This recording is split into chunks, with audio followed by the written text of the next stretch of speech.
Hello and welcome to session 6, which is the third session of our second mystery for Swords of the Serpentine. And my name is Lowell, pronouns he, him, and we are taking up with our crew following some significant events last time. So the short version of the big picture is that having followed up on the murder of a scholar priest, you discovered that it was tied into a former group of adventurers, that 5 of the 6 adventurers had come back and had made good, had been given extraordinary luck in their various professions. One of them had died.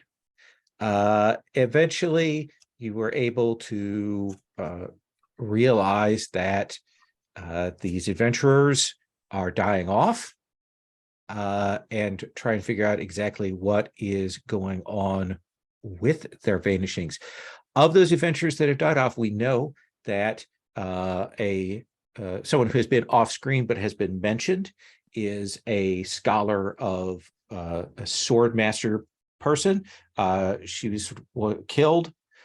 We have our Thana the Sedate, who faked her death and then died.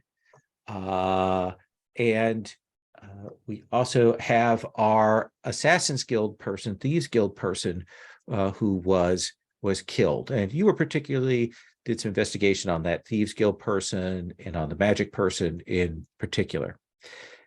This led to a realization of 2 things. One is that there are only 2 members of this adventurers group that are still around. One of them is a member of the church by the name of Seeker Johansson. You have not met him face to face, but you have been to the church and you have met some of his people, notably a person who is a rival to Johansson conveniently died recently as well, and there's some connections there. The other person who is part of this crew that is still alive is Kiranon, who is the bard of the Scarlet Company and who runs the opera company. What you found out last time when you were able to track down Thana the Sedate, from her dying testimony, you're able to find out that there is something supernatural at work that is embedded in these 5 members of the adventurers group, and that there is some kind of power that is growing and hidden, and as members of this company die off, something is happening. Are the others getting stronger? It's not clear. Is there another power growing? Uncertain, but something bad is coming as a result of that. You also found out that the killings themselves, the ones that you've seen of Thana, of our thief, and you suspect of the sword master, were done by doppelgangers that emerged from them, killed them with their own techniques, and essentially destroyed their souls in the process. Which means at this moment, there are only 2 members of this company left. And you have to figure out how you want to handle the situation. So I'm going to assume that we're going to cut to a scene later, post scrubbing and bathing to get the smell of the tannery and such off of you, and the blood and things. And we're at an inn or a tavern where you can call for water to wash up for. And we should also check in on where people are health and morale-wise. So let's take a look at that. Folk, where are you at? Are you in pretty good shape? Yes, in terms of like health and morale, I'm in pretty good shape. You walked away, unless my memory escapes me here, completely unscathed. Yeah, at least on the on that part. I mean, Okay. I think psychologically there may be some, Oh you know, yeah. since I had to make a bargain with a sorceress cabal, so I'm folks not necessarily feeling totally great about that, but Yeah. It's good to know. Caden, I believe you also managed to walk away unscathed from this incident. Technically unscathed as far as my character sheet goes, though I did see, you know, a woman die in front of me while I tried desperately to catch her last words. So I think he's, you know, a little shaken up on a, you know, a spiritual level here. Absolutely. Bronwyn, where are you at? I'm at full. I dodged a fire elemental twice before. Right. Before a bookcase or something got in the way, and I missed the rest of the fight. Yes, you put your athletics to good work to avoid damage, which brings us to Ogstreth. Ogstreth, where are you at? Yeah, if you were thinking people got hit a lot in that fight and where's all this damage? Where is all that? I was over here. My morale is down to 1. So that's bad. And my health is down to 4, which is not great. So let me look and see again what the recovery rules are for morale and how that is done. I think sway is spent on that, but let's quickly take a look here since we haven't really had to deal with that as much. Morale regaining. It is such a delight to be working from a book that actually has a working, functional, and appropriate index. Okay. So you were going to naturally recover 2 points of morale for each full day of restful, relaxed activity. So not there. Not happening. During an adventure, you're more likely to depend on sway for on-the-fly bolstering of your morale. Let's look at that, and that is sway. You can use sway as an action to restore your own or someone else's morale. So someone else can it's spend basically sway. Comfort and support. It is, but with actual points rather than having to make a roll. Oh, we don't have to make a roll for it. No, you just spend a sway, and whatever sway you spend will be recovery that is granted, and you can talk yourself into this, Ogstreth, as well if you wish to spend sway to recover that. For bind wounds, it's 1 point for 2 health. For sway, is it just 1 to 1? Sway is 1 to 1, and bind wounds, I believe, is 1 to 1 if you're treating yourself. Unless you have plenty of leeches. That's right, you do. And I have so many leeches, so I'm not worried about my health. But... Okay, so you can take care of your health. How do you want to handle the morale side of things? Well, do you think the leeches would help with that? Like, it really cheers me up, the companion leeches. I guess I'm happy to toss in a sway point or 2 to help with your morale recovery. Okay. So I want to get 7. So I'll spend 5. Okay. And Caden can spend 2. Yeah, I can do that. So Caden, how are you getting Ogstreth back? Because an Ogstreth, you were close to that breaking point. I mean, that the 1 point, very close. What did that look like on you? I think he's kind of had this sort of almost confidence and bravado and like being a bon vivant and living above his means and like, oh, I'm out here, I'm doing things, I'm sampling the world, and like he just looked like a scared old man at the end. Oh, and another thing, I don't know, can you see his eye color? It doesn't matter. I'm going to say he has blue eyes, but one of them now the pupil is like white, fogged over kind of look. Nice. And And he what- has a vial with blue liquid in his robes now. That's new corruption. Delicious. Caden, what are you saying to Ogstreth to bolster him? Yeah, I think we're imagining this scene is at a tavern where we're regrouping and planning our next our next move. Mm-hmm. Yeah, so I think at some point, Caden just kind of like puts something down on the table and slides it over to Ogstreth, and it is a small plate covered in bearing the most delicious cookies that Eversink can produce. They're like come from like one exclusive bakery, and they're definitely outside of Caden's means to afford legitimately. And he just says, "You look a little shaken up, old man. Here, have one of these." Thank you, young man. That's very kind of you. Oh, nutmeg. That's delicious. Where did you get these? You don't want to know. Okay, I shouldn't have asked that. I'm sorry. Glad you like them.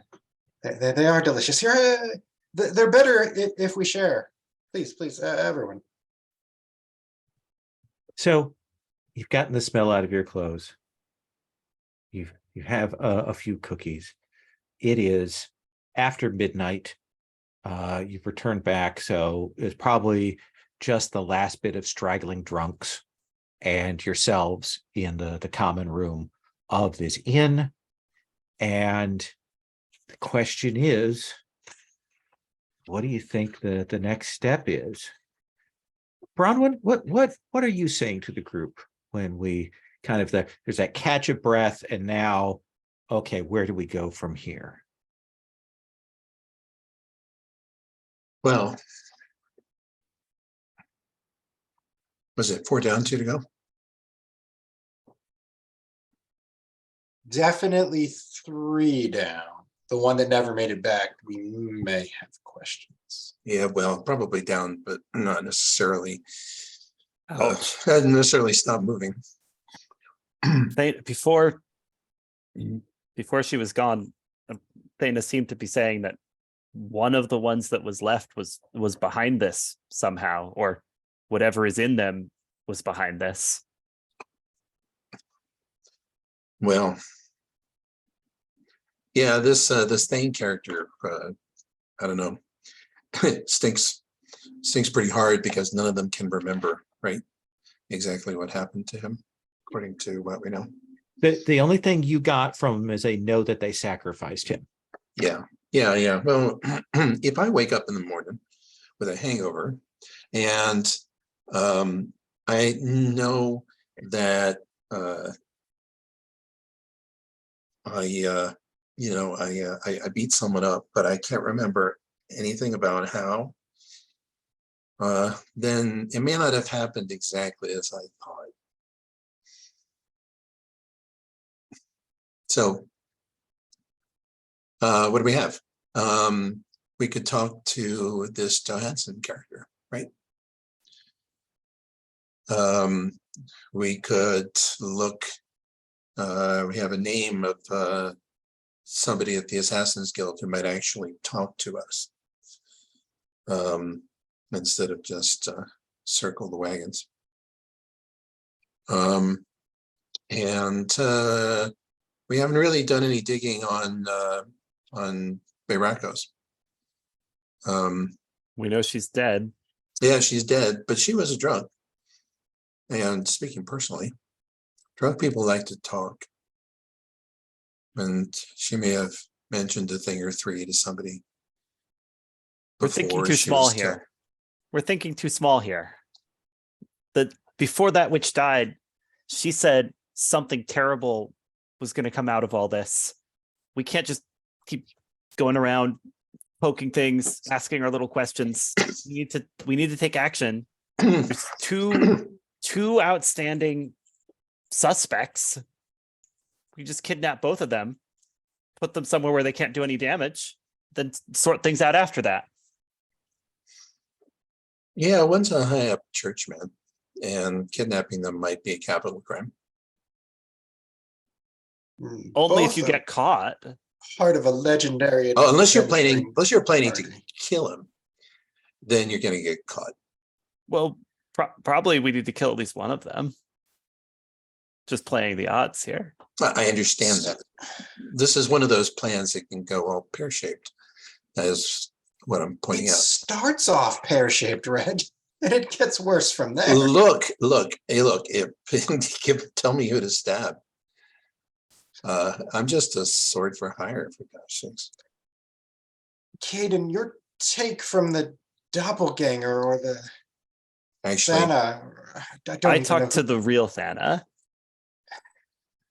perhaps. you know what I'm gonna do? I think I'm gonna go to the Goddess's Isle and pray. I haven't done it in a while. Maybe inspiration will come. That's your plan? Is No, that that's not a big enough, plan. Caden? That's not a plan, that's the thing to do. And then we can meet back when you guys have a better idea than kidnapping important people. So she made it seem like one of the adventuring party was doing this, one of the Scarlet Company, or that it was an outside force doing it to all of them. Well, both. It seemed like there's something bad and dark that they brought back with them, but it's in one of them pulling the strings. At least I think. It was hard to make it out because she was dying. And is anyone paying us to figure that part out? Well, Maroon wants to know why her brother died. Well, we know Yes. that. And We could this just is- tell her now. That was the assassins. Nah, it's not really. Yeah, but who put the assassins up to it? And she'll what want was to in know. his I think they did it. she'll- They did it pro bono because he was bothering. He was bothering Zazamak, right? Yeah, well, and then she's going to ask, well, why would he be bothering Zazamak? So we still need more information if you really want to get paid. So Survivors can be generous, but only if they feel like they're actually getting something valuable for their money. So no one's gonna pay us till we finish saving this God's forsaken city. We don't have to save the whole city, just whatever So, part of it these guys were going to kill. I don't recall anyone being worried about saving the city. Well, you were, Caden, yes. I'm a little worried about saving Because you the need to be the king of thieves over something. city. Yeah, Yeah, not much of a king if all that's left is an ash heap. Hulk, you look meditative. What's giving you pause? Well, what's giving me pause is, yeah, I agree with Bronwyn that kidnapping would create problems, but my fear is also that if we trust what Caden has heard, that the longer we leave Kiranon and O'Hanson by themselves, something inevitably is going to happen to them. One or both will have the same thing occur. Yes. So you think our priority is to get to them? Well, and I think that's important. And I mean, it seems like what's behind all this is also leading us to them, or perhaps to Thane, this mysterious person who was sacrificed, who we assume is dead, but you know, this is also a person where everybody seems to have very foggy memories of you know, that, what happened to Thane, what all was involved with the sacrifice. There seems to be something curious going on with people's memories. I don't think we have many good leads on Thane, the widow, who's received some money from the surviving members of the company, but I don't know what else she could give us. Yeah, or the exciting prospect of looking into tax records and things like that to see if there might be information in there, because they have records about this adventuring guild. I Which call would help not us. tax records. That may help us fetch the prize that Maroon is offering, since Ritz Taudem was there before he was killed. Presumably his papers that went missing were from the tax office. We can only hope copies. And out of character, I'd love to get into a fight at the tax office. I mean, we could have a big throwdown. And Caden, it is midnight and the tax office is currently closed. We would need someone to get in, displaying their wiles, agility, strength, subtlety, cunning. Yeah, I could tell you're buttering me up here, perspicacious one. But he looks Have a a little cookie. bit. He looks a little bit mollified. He eats the cookie. It would make you unique, I think. I've never heard of a thief who counted among his exploits the ability to break into a tax office. Brian gets the giggles.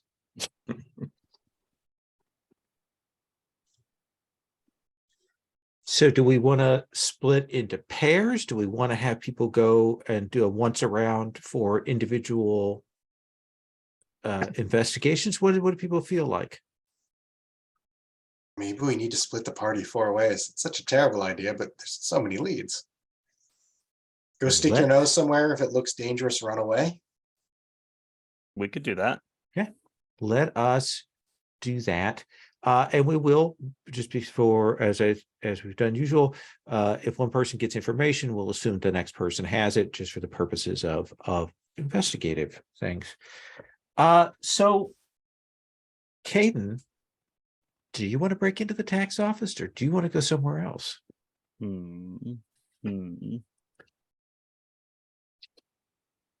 Yeah, I can break into the tax office. And I have some burglary left for that, if that's what it takes. Absolutely. So this various city guild offices, the high guilds, are located in one kind of bureaucratic quarter. It is closed at night, but you will see that there are sacerdotes and scribes and clerks, or clerks if you're British, around and about, working, burning the midnight oil, literally and figuratively, in this place. It is a tiny hive of apathy and sort of faceless villainy. It's the you opposite can of Caden. My exactly. villainy is very full of face and not apathetic. So I know that you are going to be able to make a roll to break in, but tell me what it is. Like, where is the tax office located? What is the stunt you pulled to get to it? Ooh, okay. So the overall landscape is this bureaucratic bureaucratic labyrinth neighborhood. here. Yeah. Okay. I think. Oh, let me just look some things up here. Duh, duh, duh.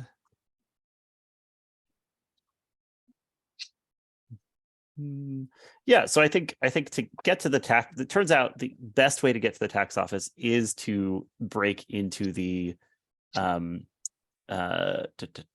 municipal court, and then go down through the floor of the municipal court into the assessor's office, and then go sideways, leaping across a kind of like narrow little gap between these buildings that have been built up in this warren, as the bureaucratic offices had to keep getting added, right? So then you leap across this narrow gap from the assessor's office into the tax office, and no one bothers to secure these windows, because who would be trying to get from the assessor's office into the tax office anyway?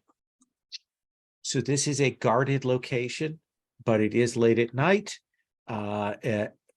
And it's not a particularly well guarded location. So I'm going to say that the difficulty here is a 4. And do I get anything for beating that by more than, or do I get anything different for beating that to tying it? I don't remember the. So if you beat a roll by 5 or more, that's considered a critical, and you will certainly get extra benefit. Yeah. Okay. There are 12 refresh tokens on the table as well. I was noticing those refresh tokens. Yeah. They veritably glisten. If this were a table, they'd be gold coins in the middle that you'd be drawn to.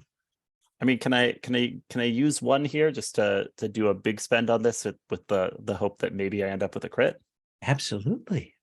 I'm sure we won't need it later. All right, great. I'm just using one. Okay. That won't come back to bite us. Yeah, so I'll spend my 3 remaining burglary plus 1 of the refresh tokens for a +4 on this, and hope the dice agree that this should be a big burglary extravaganza. Let's see. Well, it beats it, but doesn't crit. But it is a good result. You make your way down through, you find a place where you can cut into the floor, you slide through, you get into the assessor's office, you get yourself ready, get the windows open, you make that leap over across an open area, over guards' heads who kind of look up there at that moment where they hear a noise, and then you're there and you pop They it look up open. a second too late. Yes. What do you think is the appropriate investigative skill that you are spending here? I'm wondering if it's servility. If like once I'm in, I'm like adopting the pose of some like menial worker, such that nobody bats an eye that this. There's no one here in the tax office though. You're here at night. Oh, I thought you said there were like a few. Oh, there are people still bureaucrats burning all over the midnight place oil. doing their other things, but here, you're in a place of a library. That it's maybe gotta be city city secrets. Yeah. Okay. Then, yeah. None of the social ones make that much sense here. So it's got to be city secrets. So you will hunt around, eventually finding the index of recordings of adventurers, an adventuring company. They are taxed and assessed. They're charged a fee for the scrying that happens to check out magic items to make sure they're not dangerous, that kind of thing. There's a lot of fees and taxes that goes on. And the thing that you'll get, on the other hand, you realize if you check out recent arrivals, that might be a good place to figure out who has money. Boring but useful. The file on the Scarlet Company is kind of a long tale of a group that had just gotten along by the skin of their teeth for Hmm. several expeditions, where the record clearly shows a company that went out and came back and maybe just made their money back. The last expedition, the one that corresponds to 10 years ago, is much like that. It's to an undisclosed location.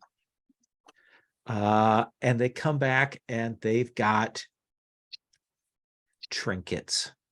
They've got minor goods, things like that. A couple of modest magical things. And it looks like they essentially probably ended up with as much as they spent to go there and come back and to pay for their equipment and upkeep and that kind of thing. Maybe enough for a little bit of drinking money. Wow, these adventurers are not good at their job. Yeah. The thing that will strike you, and you do definitely get the confirmation of all the names, all 6 of those names. There's a notation about this Thane and his passing.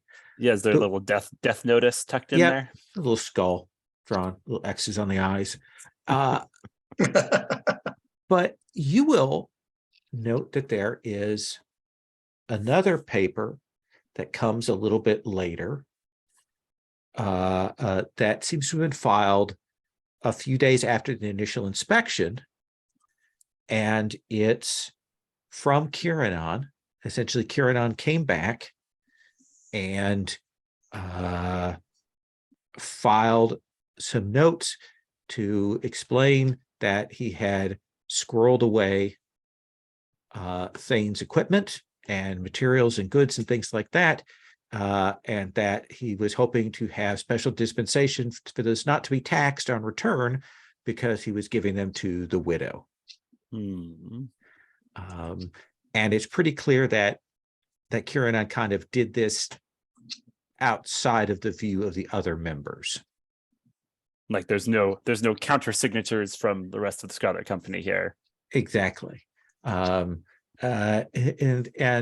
it's sort of that was something that Oxtreth and Folk had maybe gotten a little bit of a whiff of, is that Kiranon felt bad about Thane's passing. And this seems to confirm that. But it also gives you a name and an address.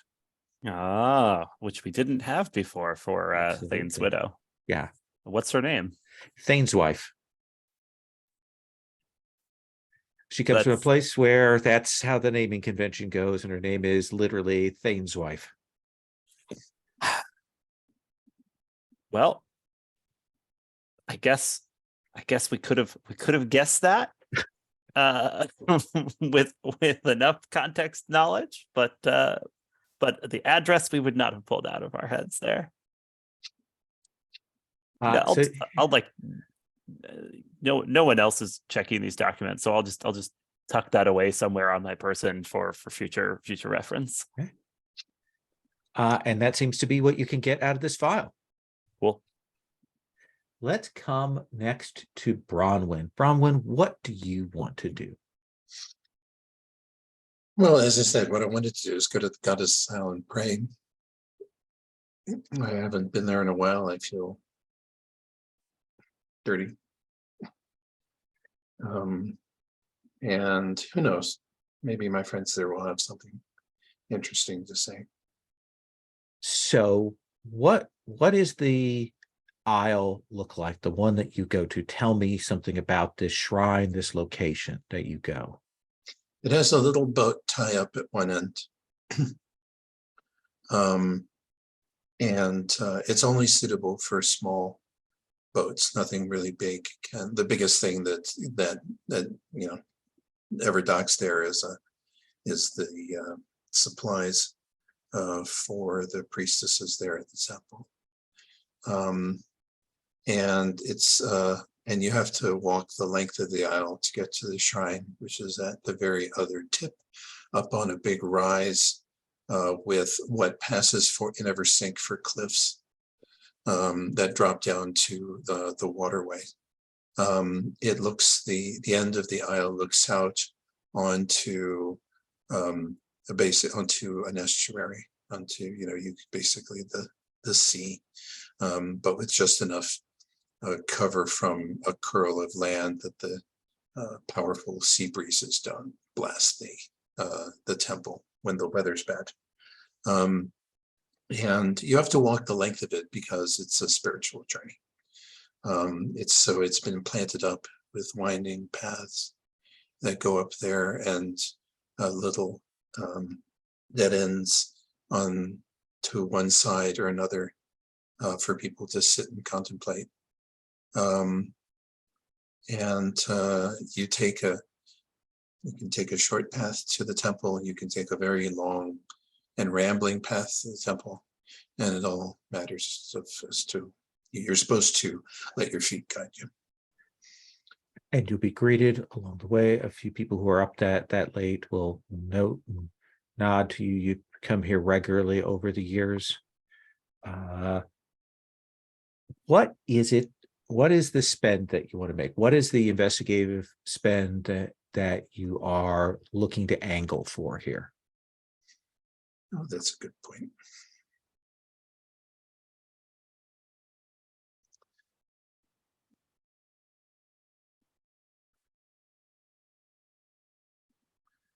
I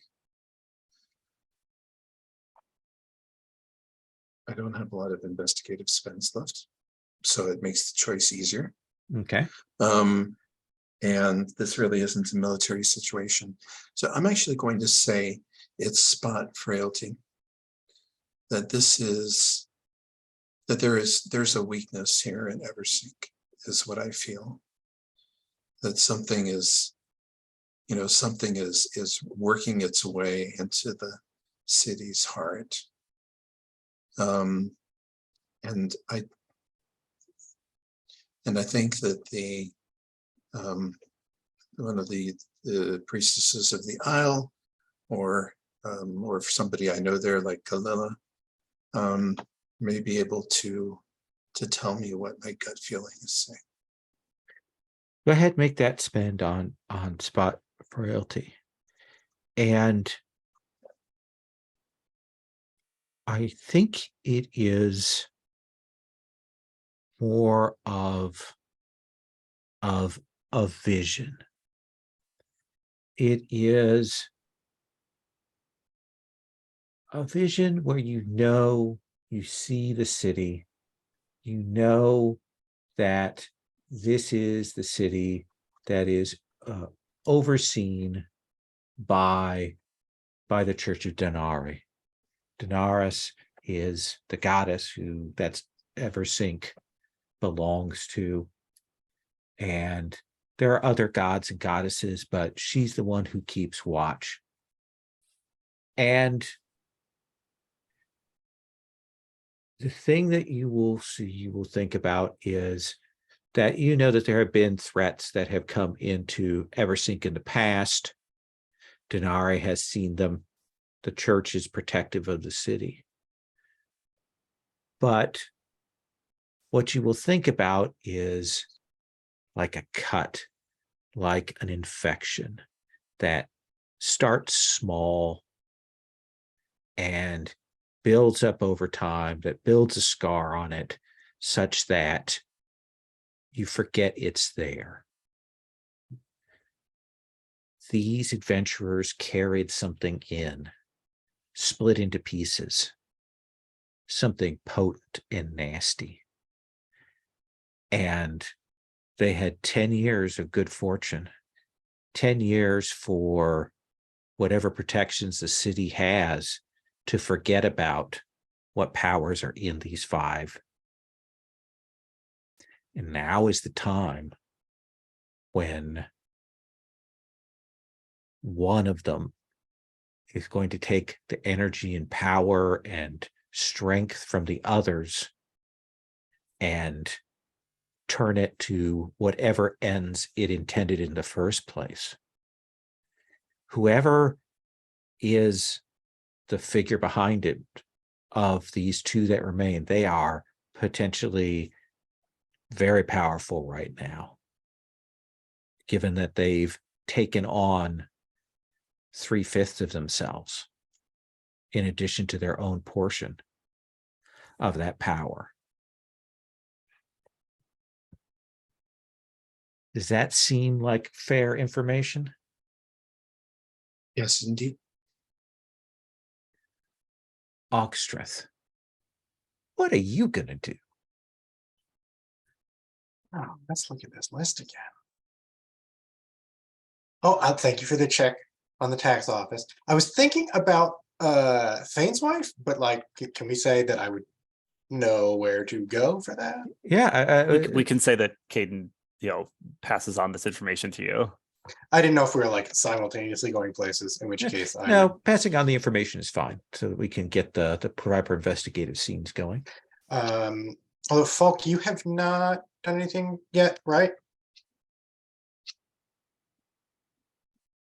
Yeah, correct. Because I'm feeling like Thane's wife and Johansson seem like the two best, and I don't know if there's one that you think you're more suited for.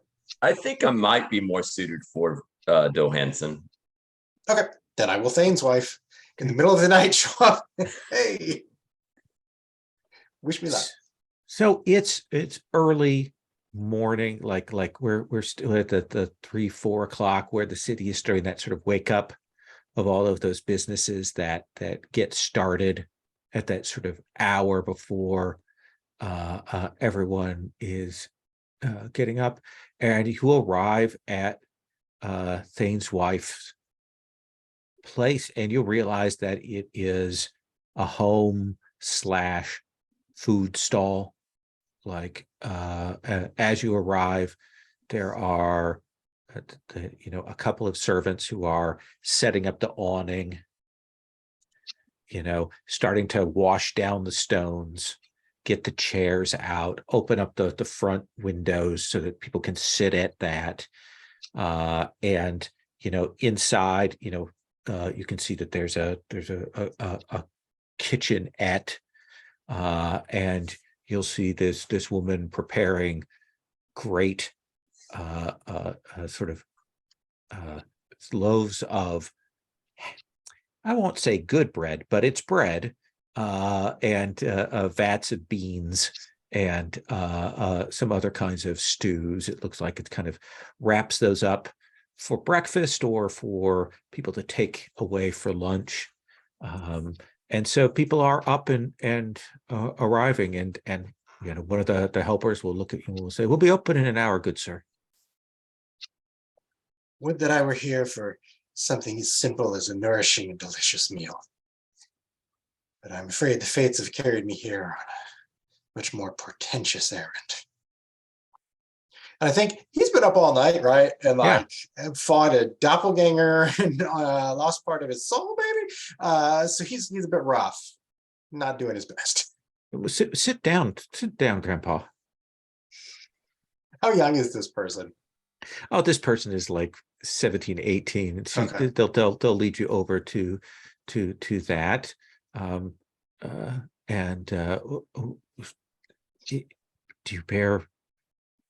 Do you bear tidings for me? Is it some sort of prophecy, or do you bear it for the mistress of the house?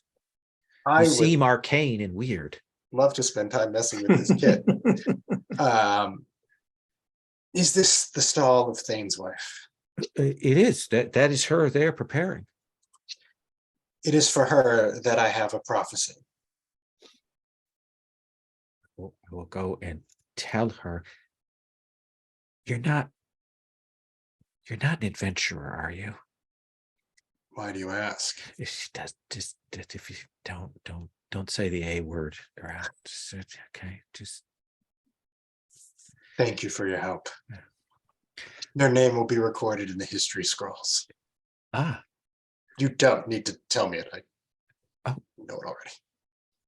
She waits there, hangs there for a second, like you're going to say it, and she's going to be impressed, and then you don't say anything. So she goes inside. She'll speak with Thane's wife, heavy-set northern woman, and she'll kind of look a little irritated, so you wipe her hands off with a cloth. But we'll see her though.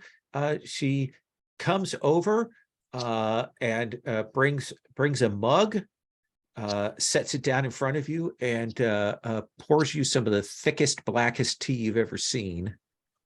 And we'll say, you have something to say to me, soothsayer?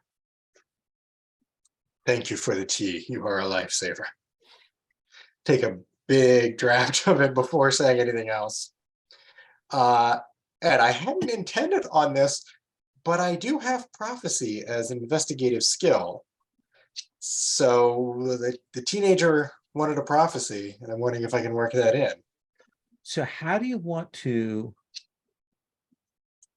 Okay, do you want to make a prophecy spend?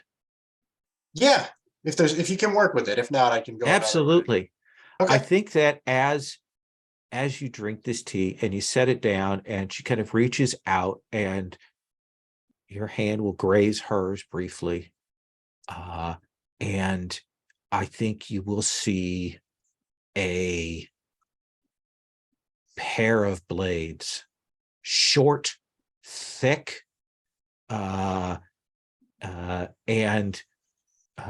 you see them stabbed into the back of this great bear of a barbarian. They're clearly his blades, like they match his outfit, and you see him turn around and look at these 5 shadowy figures in shock, that look of betrayal on his face as he crashes to the ground, sacrificed and murdered by his friends.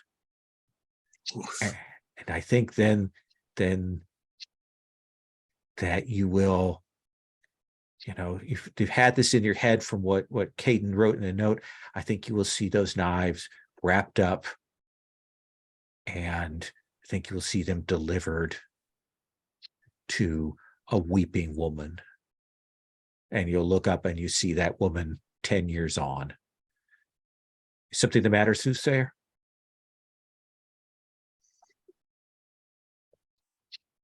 Not for me. But I can't imagine what you must have gone through. How much do you know? What was you speak of? This is far too early an hour for riddles, my teapot wearing friend. You're not wrong. Your husband, when he did not come back, and I catch myself almost saying from his adventure and remembering the young one's advice. Yes. When he did not come back. Yes. And Kiranan returned his blades. Did he tell you a story to go with them? No. All he said was that my husband had died bravely, and that I was to be given his share of the loot, which was not much, if anything. He gave me his equipment, his gear. I sold that off, kept his blades.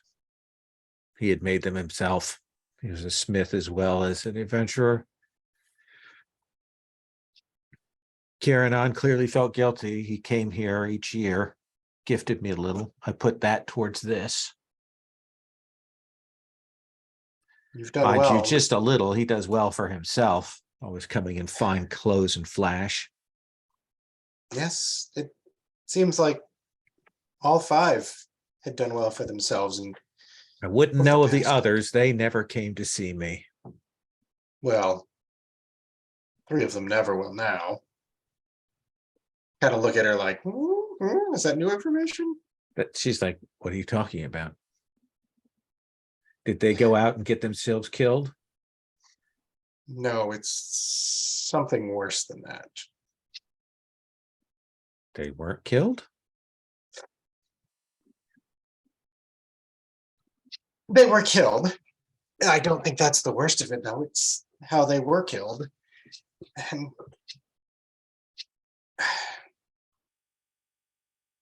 I guess, what did I learn from the prophecy that I can leverage with her here? Because I don't know what's useful to tell her. Well, that the rest of that company murdered her husband, and that those blades have some significance. Oh, okay. Specifically, the blades were a bit of a call out. You know what? I'm going to go in for it because we don't have a lot of time. They have prospered on the bones of your husband, whom they sacrificed in the dungeon that they crawled to. And for a decade, they have prospered. Well, you have scraped to get by. Somewhere in your heart, you know that this is true. Still, I know it is hard to hear it confirmed, especially at this early hour. But I think that the blades Kieran gave you may not have been a gift. Do you still have them? I still have them.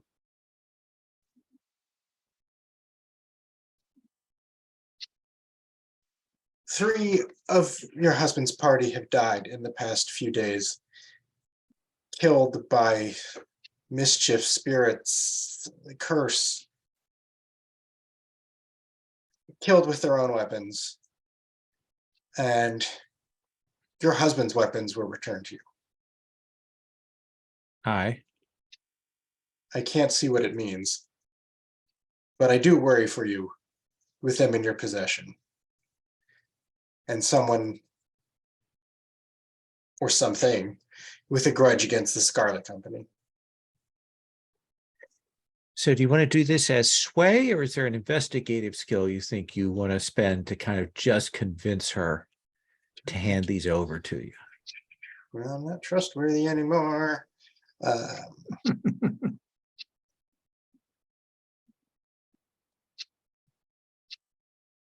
I'm kind of, yeah, I guess it's sway. Okay. I think we're going to just set the difficulty at a 4 because you used the prophecy. I think that kind of sets us up here. Keeping in mind, we do have some tokens if you want to spend those to refresh. I'm going to use the 3 that I already had.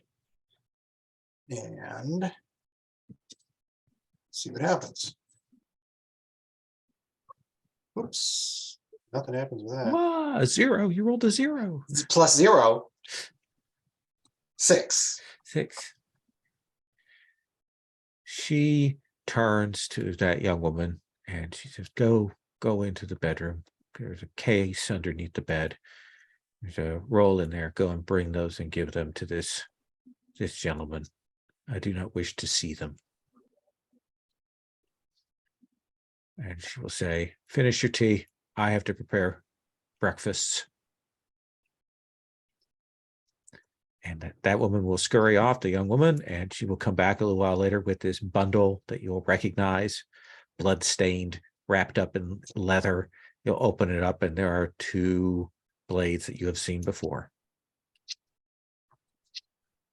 Sound good? Maybe, we'll see. Okay. Let's take our first break here, and we'll come back and do Folk. Sound good? Okay. So Long take break. 10. So Folk, you'll make some inquiries, and you will find that Seeker Dohenson, while he can be found sometimes at the high church that you went to, he also oversees a particular temple that he is the seeker for in a fairly good part of town, kind of bordering on some lesser areas so they can tend to the flock there. And you suspect at this time and this day that he will be found there. Is that where you want to go, or you want to do something else? Yeah, because I haven't talked to DeHanson. No one has yet. Yeah, so I think that, yeah, some discussion face to face with Johansson, if that was possible, would be Sure. So you will head over to this temple. It is early morning. The sun hasn't come up yet. There are some petitioners there, and early morning tending to some of the weary people coming back and forth. How do you want to get in to see the seeker, who is a man of power and repute? How do you want to present yourself? The front of the temple, I mean, is it open? Yeah, you Um, could go in, but there are definitely essentially Johansson's, you know, uh, lieutenants, for lack of a better word, that are there kind of managing the facility. And you don't look like your usual petitioner. We do look like you have some of the marks of a sentinel to be, inquisitor to be, and one of them will ask, can I help you, brother?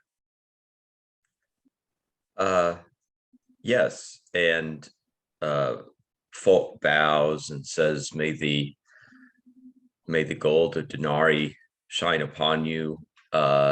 Yes, I am here to talk to the seeker, Johansson, on a matter of some urgency, and once I talk to him, he will realize it's of some interest to him. Do you want to use sway, or do you want to spend command to get access here? I think the command might be appropriate. Yeah. That You stand yourself up, present yourself as a serious person. They will see that you mean business. They will say, I will see. Hold a minute, brother Falk, was it? yes, And he will go to the back, and after a bit, he'll come back out with Seeker Johansson, who's a fairly tall, almost 6 foot, great mane of gray hair. You see him there. He has some of the marks of his time as an adventurer there, scar upon his face. He's thickly built. He goes and stands by essentially the central altar, and kind of stands and waits. And this lieutenant will gesture for you to go, and points over there so that you can speak with him. People can see you talking, but you're out of earshot of others. yeah. So I think Falk thanks the lieutenant, and nods and says, may gold rain down upon you, and he'll take firm steps up to Johansson, and show appropriate etiquette and respect. Johansson extends his hand in his ring for you to kiss it. Okay, I Okay. think I will kiss his ring, looking carefully at it to see. He says, my lieutenant said that you were a inquisitor, but I see by your marks that you are not fully invested. Yes, I'm sorry if he presented me as though I was fully invested. I made no such representation to him. A simple misunderstanding on his part. How can I assist you, Brother Falk, was it? Well, I come here on a matter of some urgency, and also I must say of some concern. I will be candid with you. Please. We are in the Church of Denari.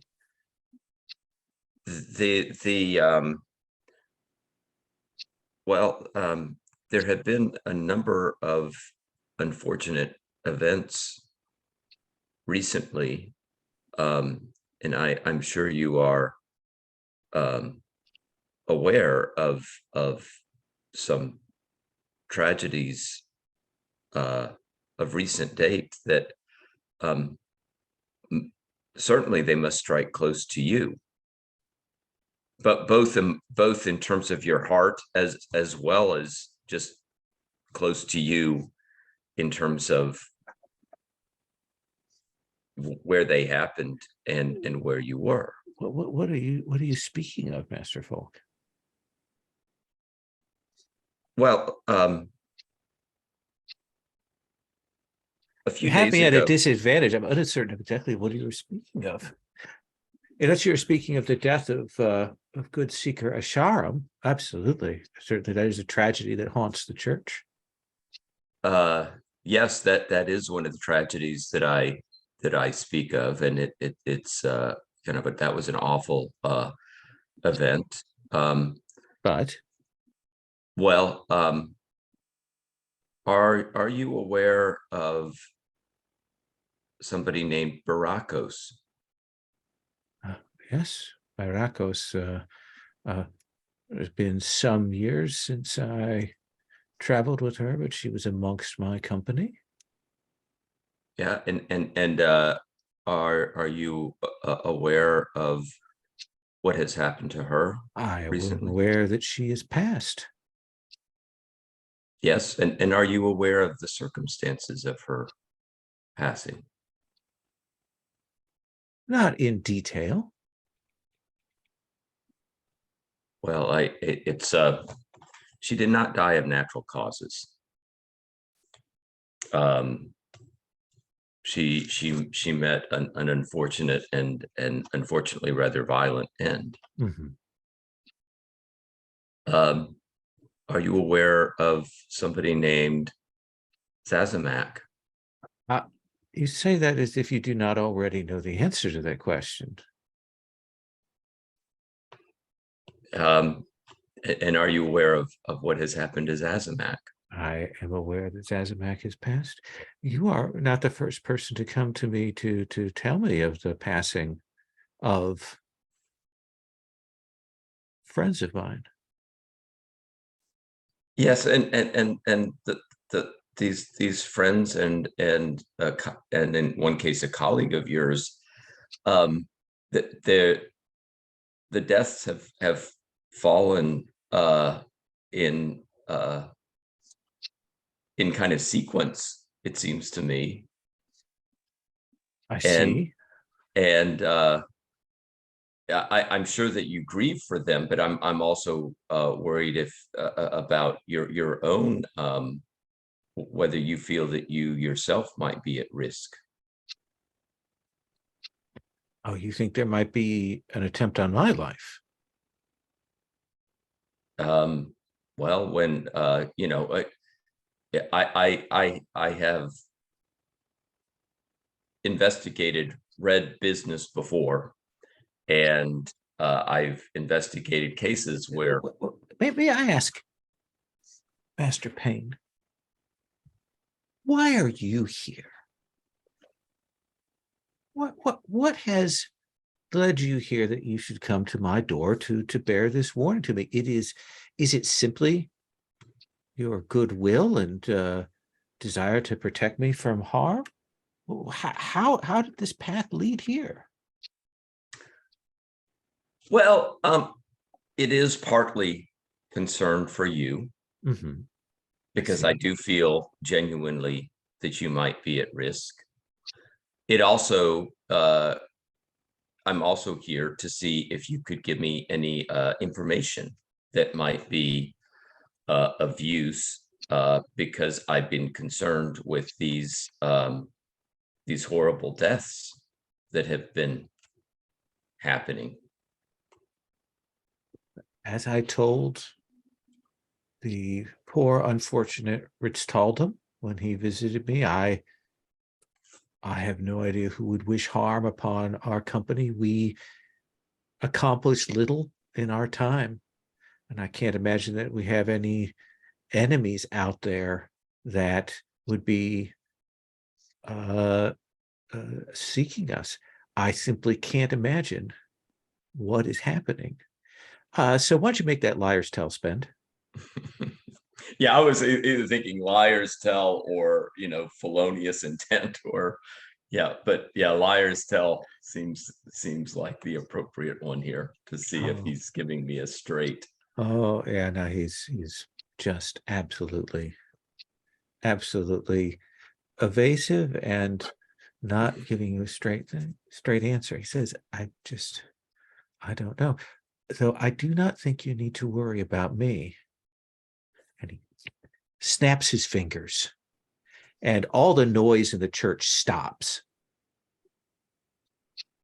And you kind of turn around and look, and you'll see everyone who has been doing things, preparing things, getting things ready. Every one of them has stopped what they're doing, and they've all kind of turned to look at him and at you. Mhm. I have my flock who will help me and protect me. Well, it is, yeah, wonderful to see the support that you have and the respect that you have earned. Was there anything else, Master Payne?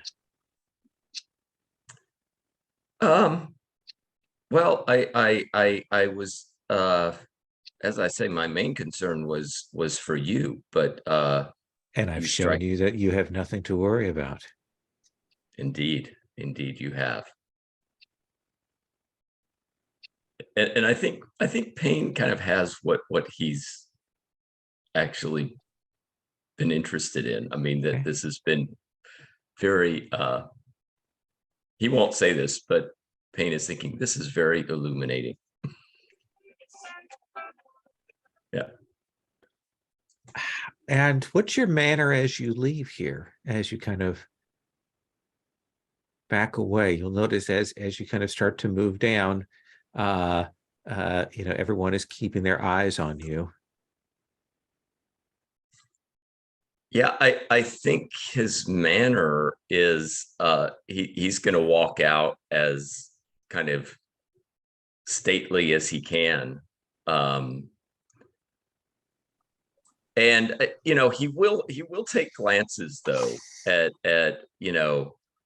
and certainly he will be keeping his ears open to see if he's being followed Oh or no, it stays silent. Everyone stands still at attention. De Henson watches you as you leave, as you step out the front doors. One of the lieutenants finally moves and shuts that door behind you. There's that right. as the door of the church is kind of shut in your face. Yeah. And I think with that, Folk will quickly be making his way back to his companions to So let break them of know. dawn, let us draw the four of you together. Again, you've been up all night. It is wearing and taxing, but you are hardy persons. I'm not going to say adventurers. So you've managed to refresh yourself with street tea and coffee and some kind of spiced porridge for breakfast. Purloined cookies. Yeah, and purloined cookies. And I think we kind of come to with sort of at the end of all of you sharing the full details of your excursions, of your information, of what you discovered. Question becomes, what next? So when Bronwyn had her vision, it was of something other than the people. Something in the people, yes. Yes. Oh, I thought there was like a separate thing that maybe the swords were involved in. No, it seemed like something smaller than that, but it was clear that whoever had killed their fellows had taken from them the remnants of power that they had brought out with them, or had somehow absorbed the power, so that they now had, well, almost all of it. So it seems like kidnapping them both is still, the way to go, right?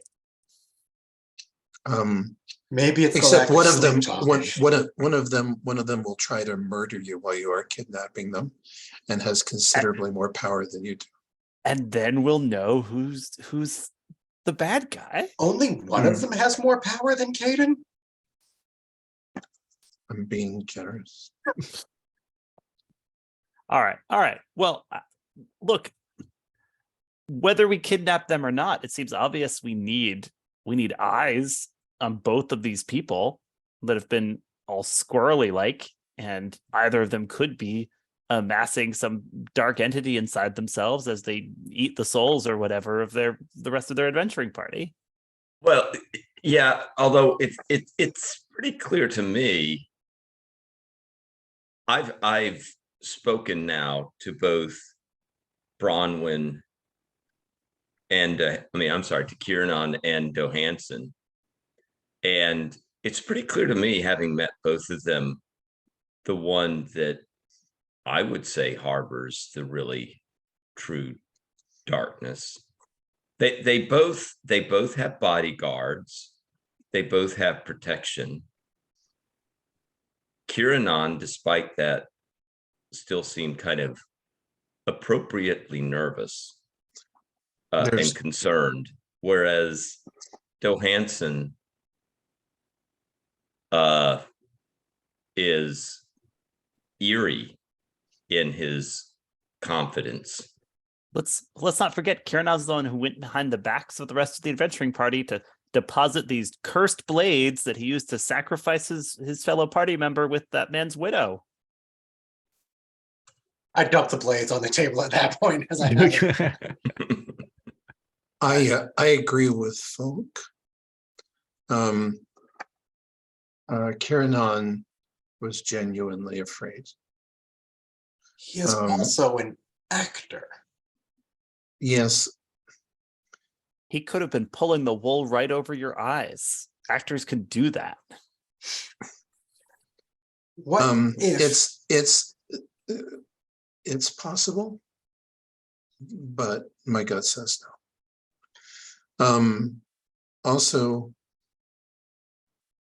if so, it was a very elaborate, careful, heavily thought out ruse. And yet it's the kind of thing that if you ran into the wrong sorcerer, it would all be over. Whereas the speaker is guarded and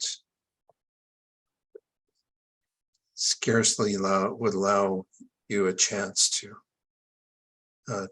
really talk to him, and was obviously false. Well, and in addition, I would point out there the Johansson has additional deaths in close proximity, starting with what began this whole chain for us, Ritz Taldum, who had been in that vicinity, and then also Johansson's rival Asharum. And this is out of character. I'm also correct that the fanatic who killed her also died, correct? Yes. Yes.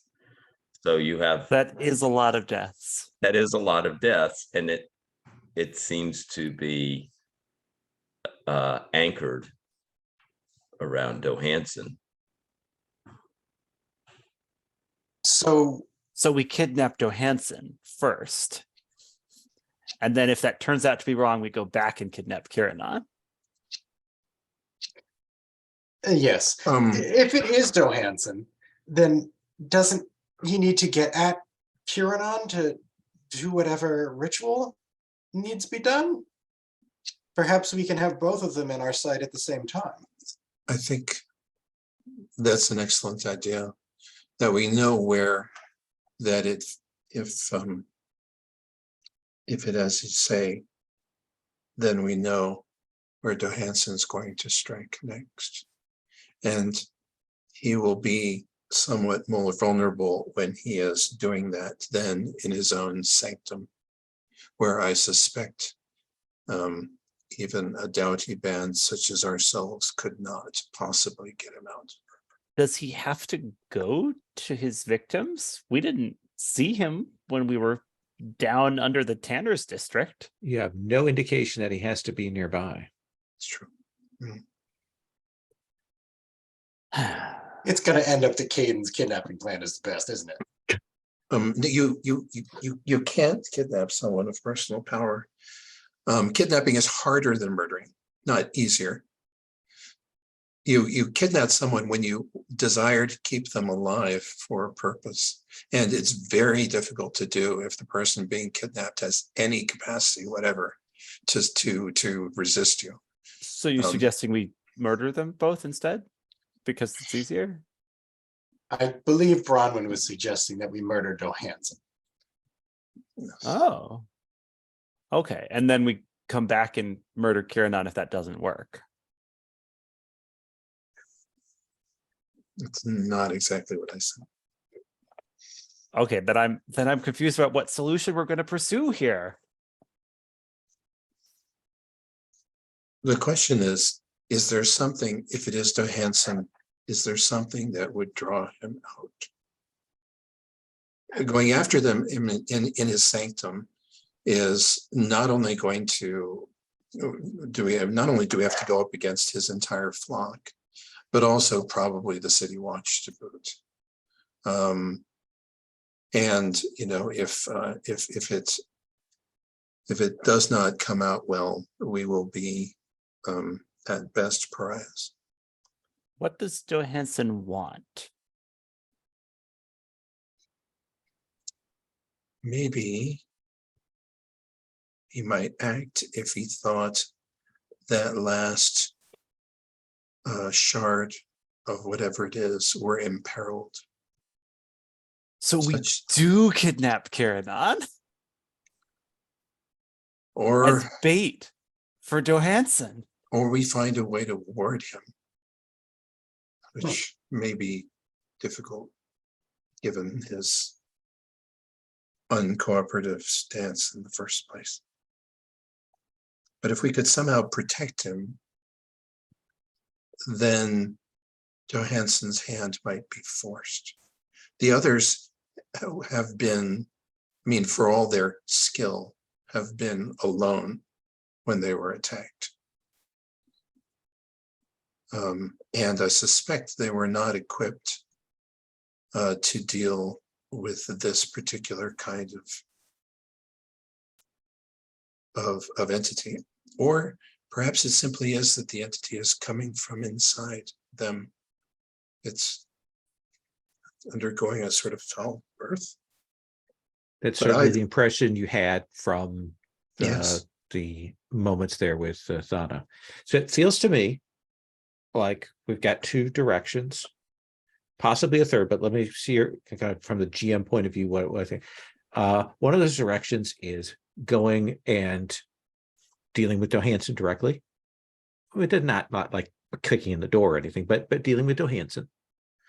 The other one is going and talking or interacting in some way with Kiranon. You know, whether that's a final step or whether it's a step towards something, those seem to be the sort of the two directions that I'm hearing right now, right? What were you thinking the third was? I don't know if there is a third. Oh, I thought you said there might be. Oh, no, but I never want to cut you off from other possibilities. Okay, or there could be something else that's genius that you just haven't said yet. Yeah, I mean, it go feels like- and recruit the Assassin's Guild to help you. I don't know. There's all kinds of ideas. Well, funny you should say that. I do want Caden to like rally, you know, some ragtag band of his thieves guild, which are presumably not the same caliber as the real thieves guild, but I want some like little like band of merry men to be backup for Caden with whatever plot we hatch here. Okay. But do we just like out of character still, do we want to just poke at Kieran a little more, especially like anyone who has spirit sight, seeing if they can tell like what is the like supernatural element that's being collected from these people, and then that might give us more of a like clue to how to bait Johansson if that's what we think is happening. Just wondering about spirit sight, but none of us have it anymore. Well, oh right, and you don't get the points don't work for those. Points don't work for that. I'm also out of corruption, so my big spell stuff is off the table. Oh man, do you have any allies that would be able to like lend us a magic person? I do have an ally in the Guild of Architects and Canal Watchers, and they're a strange group. So you could conceivably, if you wanted to, go and speak with someone from there to see if they could give you something to give you back a little power, Oxtreth. Okay. Do you want to do that? Sure. Okay. So let's do a quick once around in case people want to. So Oxtreth, you go. What does it require for you to get them to give you a little bit of juice, as it were? They must ask for something really weird, but like it seems so innocuous that it's kind of suspicious. We just want you to brew this tea in that pot on your head and then give it to us. That's all. It's totally regular tea, as far as I can tell. Nothing Yes, strange about absolutely. it. Absolutely. Why would you ask for that? They will do that, and they will give you you can trade in the point that you have with them for a point of corruption. This is a bad idea all around. Oh yeah. Well, now I'm prepared to hurt myself even further to do something foolish. Hayden, you want to go and get a gaggle of street thieves to as a resource to have on hand? Yeah, I was thinking of rallying some street rats, basically, where like, I think there's like some disused chapel, and then the bell starts tolling, and this is a signal, and so we see like gathered in this vestibule some extremely motley crew. Absolutely. They will arrive, King of Thieves, and they are ready. These irregulars are out there. So fictionally, you Caden's have throne them, is just like several pews stacked on top of each other. Oh yeah. That he's like lounging in because he thinks it looks better. So fictionally, you have essentially that you can utilize those 2 points of ally commoners as you will during the course of things to have things happen. Does that seem fair? Totally. Yeah, I'll say like, all right, and on my signal, and then we like cut away so we don't hear any of the rest of the plan. Folk, what about you? I mean, I have one point in terms of my allegiances that I haven't spent is the Triskadane. But I'm not the Triskadane is like a wealthy powerful secret masters. They are our Illuminati within the city. Yeah.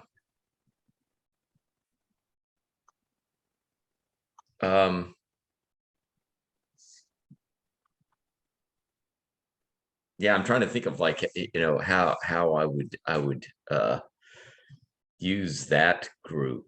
Are we thinking that we're gonna like try to see about defending Kiranon? Is that like part of our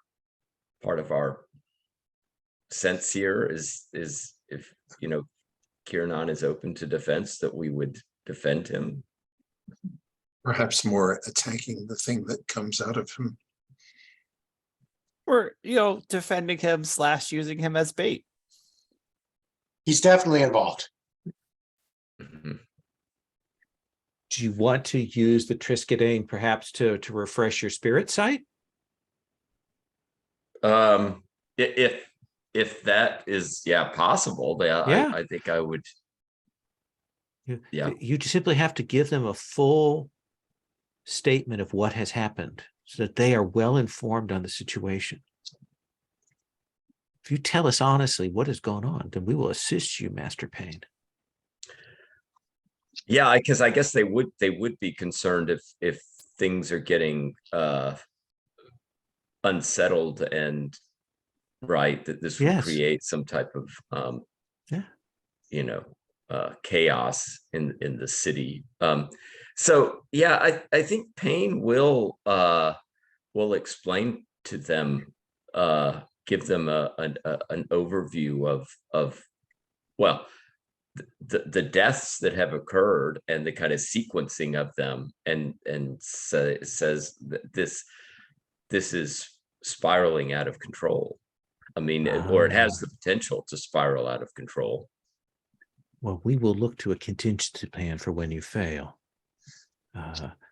But in the meantime, take this draught, drink of it to restore some of your powers, some of your gifts.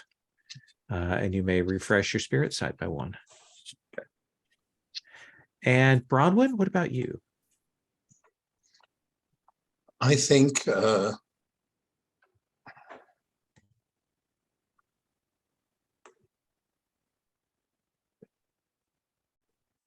don't see any mechanic for refreshing an investigative ability, really. Since mine are about charm and trustworthiness and what have you. So I will go a different route. I know monster hunters. So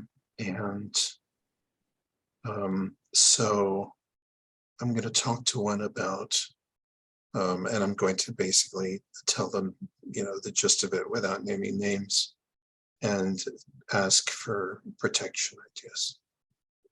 All right. So, they'll several of them will step forward, that if you need to put them into play, they will be ready at your beck and call. Yeah.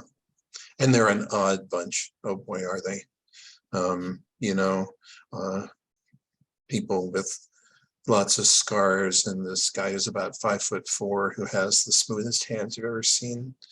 And, and this woman whose 2 eyes don't track with each other. And they're idiosyncratic. Nobody who hunts monsters for a living is sane or normal. True.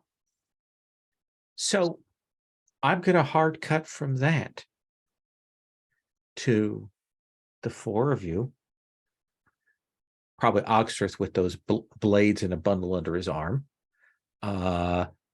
seated in Kiranon's office.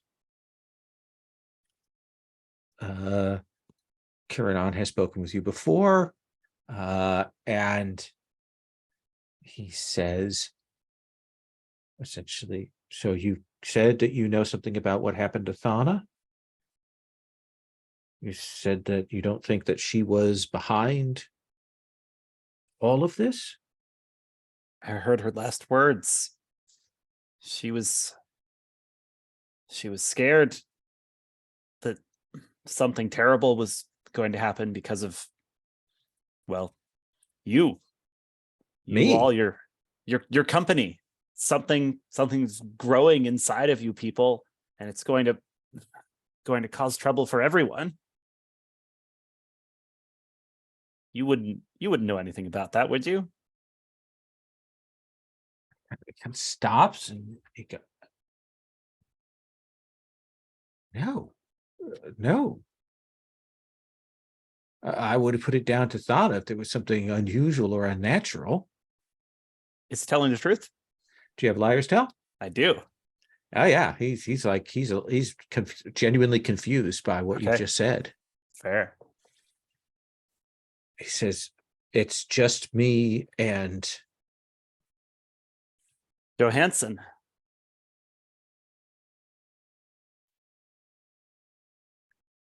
do you think he's behind this?" Kind of look around at the faces of the rest of the company. He I was think- not as cooperative as you are. But whether he's behind it or whether the entity that's inside him is behind it is an interesting philosophical question. It may not be the same speaker Johansson that you used to know. Johansson seems remarkably unfazed by what's happening. What is happening? What is the point of this? Why kill us? It's whatever you did there left something within you. It might even have been a tiny object, a shard of something, or at least an enchantment. Do you have any trinkets left from that last adventure? Anything, seemingly innocuous or worthless that you've kept in your possession? Anything No. whatsoever, anything odd under your skin, any skin marking that didn't used to be there. Not that I'm aware of, and anything that I brought back, I quite honestly sold off or gave away. And I think just to see his reaction, I'll dump the swords out at that point when he says gave away. And you'll dump the swords out, and there's a weird thing in that you'll see his face go, and then kind of goes, and he goes, "What was that?" Yeah. What was that? Yeah. Did anybody catch what that was? Anyone? I think all of you saw that his face go into a kind of a grim rictus of pain, fear for a second, and like animalistic revulsion before it went back, and you see him kind of blink, and he's like, those are the blades that we brought back. That you brought back, yes. And that was your soul reacting to it. There is something inside you that remembers that act graphically. Can you get it out? Like, I'll pay you if you can get it out.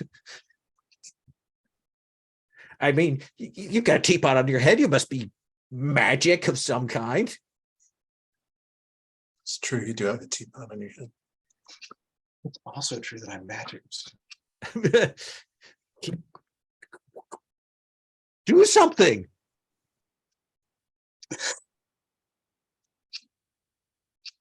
I would love to pick up one of the swords and stab him when he says do something. Honestly, it's the best thought I have right now is that Is I that don't what know. you do, Oxtreth? no. But I am wondering if it's his soul reacting or the thing that is inside of him reacting to these blades. It does seem like what has occurred here. I'm just. Are we deliberately not using spirit sight on this because we're saving it for later, or what? This is a good time. See if you can find the sickness.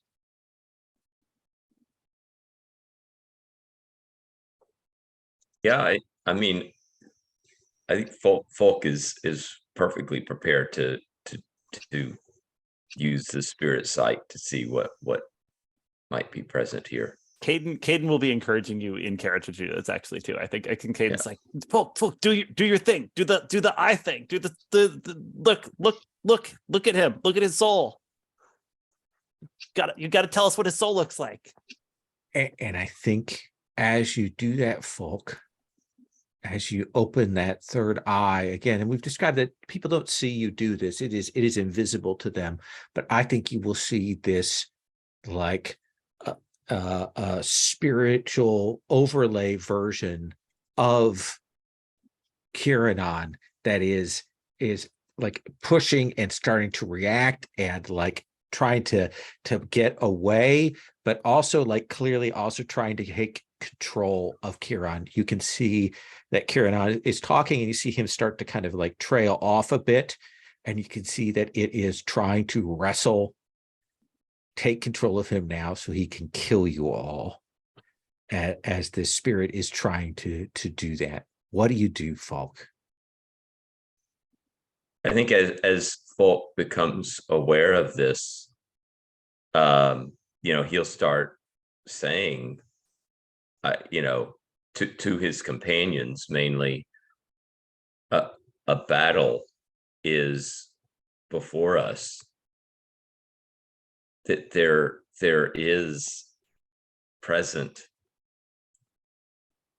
to me and to you, although you cannot see it. There is now a war being waged, and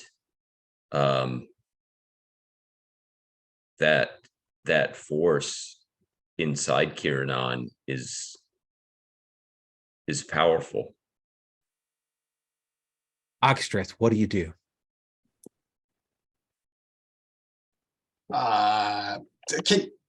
So I guess this is almost a rules kind of question. Sure. Like, how long does Folk's spirit sight last? Let's just see. Like he can see it. It's an Okay. investigation. So Yeah. if something changed. Right. Okay, so I totally unwrap the swords and I just place one against Kiranon's hand and see what Folk sees.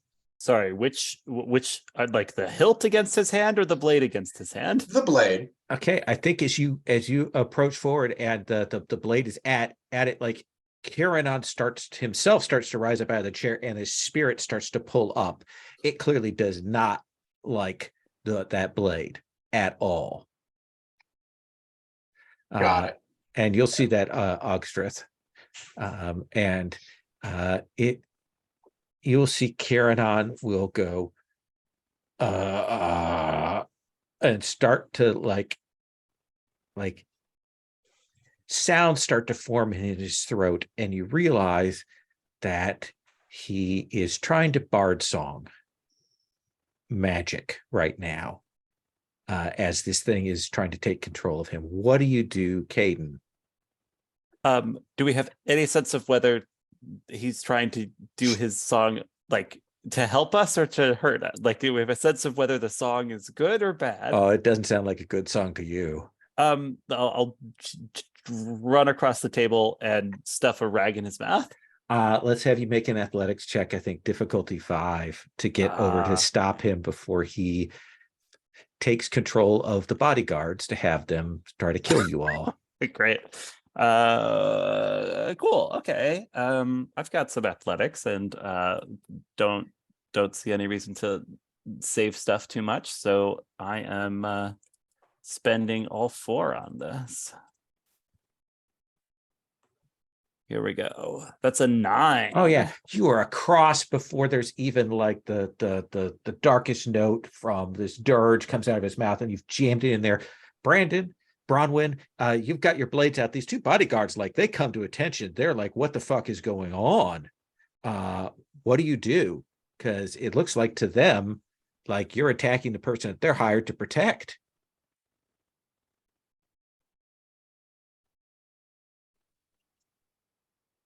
I'm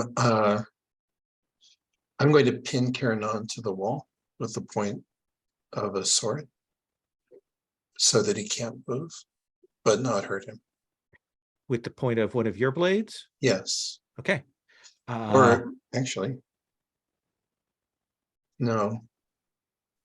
I'll take up one of the other blades. Grab the other one and do that. Okay. I think this is going to be an athletics check for you, because you've got to kind of jump across, get him out of his chair, push him against the wall with this blade. So I think also difficulty 5 to do this before they can intercept you. Okay. I will spend the remaining 3 points that I have. Okay.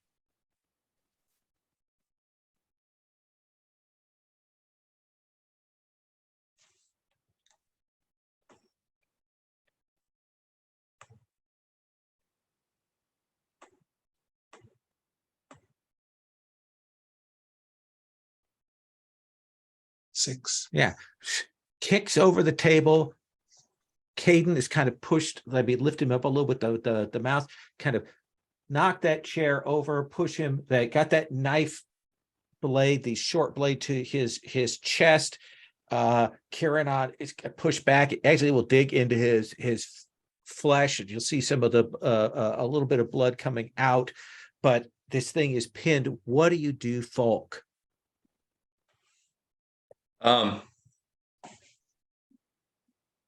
What are the guards doing at this point? Are they? They are going to try and move to peel Caden and Bronwyn off of their master. I mean, it seems like that interference might occur. I think. You want to try and stop them? Yes. How do you want to do that? I think the way, and I don't really want to attack them. I think what I might do is spend my intimidation. Okay. And pull out my blade, maybe also pull out my father's desiccated hand. Okay. To show them. And yeah. and say that this battle is not one of physical bodies. This is a battle of the spirit that is happening, and you have no business entering into it. And you, like, you get in the way, you come between them, dried hand up, blade out. Their master is threatened, but like, you guys could kill him for all they know. They at least they kind of come to a stop, like they're trying to figure out what's going to do. Ogstreth, the spirit needs to be gotten in a place to be struck at, or you need to kill Kieran on. No problem. What do you do? Now I'm realizing I might be confused from what you said before. What was recoiling from the blade? The spirit, the spirit is trying to take control of the body, and that spirit that's in him, that soul that's in him, is recoiling from it. Oh, okay. I thought it was his own soul that was recoiling from it. Well, they're kind of jangled up right now. Is it possible for Kiranon to survive if we deal with this? If it's tangled up with his own soul? I guess we'll find out. We'll see how the dice fall. We do a good job, so no. What do you do, Ogstreth? I've already done this once today. I feel like I gotta try to bind a soul or something. Like, what's the deal that's going on in there? Well, do you want to try and use your statue magic? No, but I don't know what other recourse I have. I've used most of the arrows in my quiver already.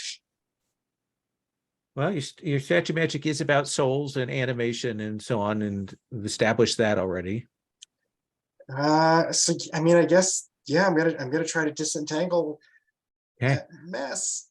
I think this is difficulty 6 to pull that out. And what's the thing that's a statue in this room? Is it a statue? Is it a mannequin? What is it that's in here? Let's see, Kiranon is kind of a blowhard, and I think his vanity has led him to have a life-size statue of himself. Perfect. Absolutely. So when I botch this, you can have a stone golem galumphing around here. Is that a sorcery? That is a spend from your magic pool. Yes. Okay. And you have a bunch of refresh tokens. Yeah, still. look into that. So I have one. Trying to gauge where we are as far as in this fight, because I don't want to spend too much of our pool. So I definitely have one here. I think I'm going to take 3 from the pool Okay. and roll +4. That's pretty good odds for 6. That's pretty good odds. I don't see anyone yelling at me not to do that, so I'll go for it.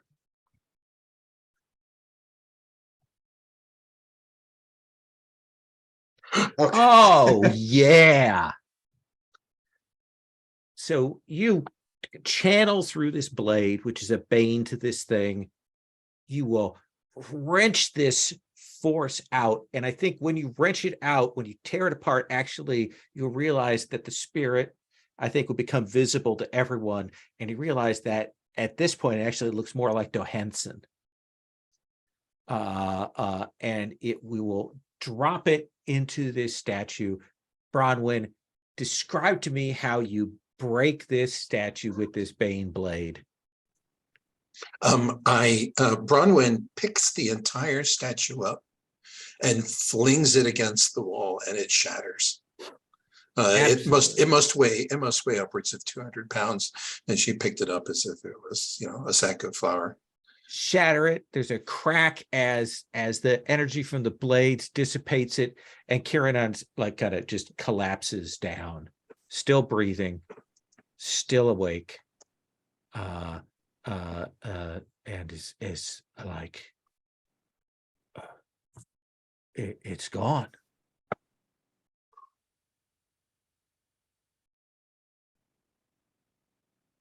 Pregnant pause overall. Like, is it? Yeah. Okay. That was Yeah, good. That was good, Akshraf. I like that.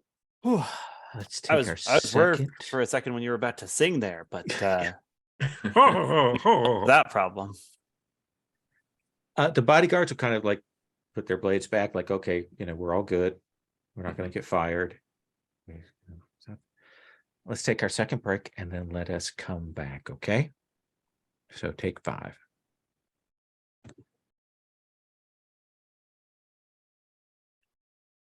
So you have gravely wounded whatever this thing is. You have killed, a fifth of its power here. And you can imagine that the shockwave is probably roiling across to wherever Johansson is. Well, Folk knows where he is at that temple. So Kieran will say, what are you going to do?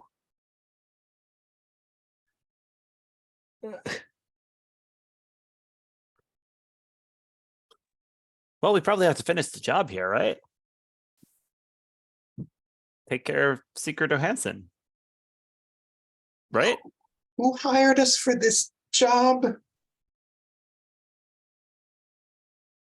And Kieran will stagger over to his desk. You'll hear the sound of ruffling, and then you'll see this bag drawn out, and he will slam it on the desk.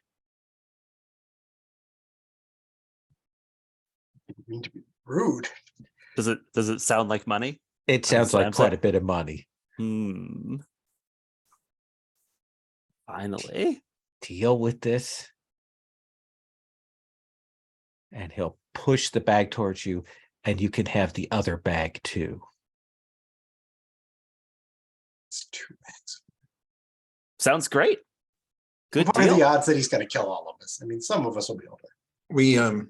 We're going to have to try to kill him. As much as I respect Oxtreth, that was a much smaller thing than in Johansson at this point.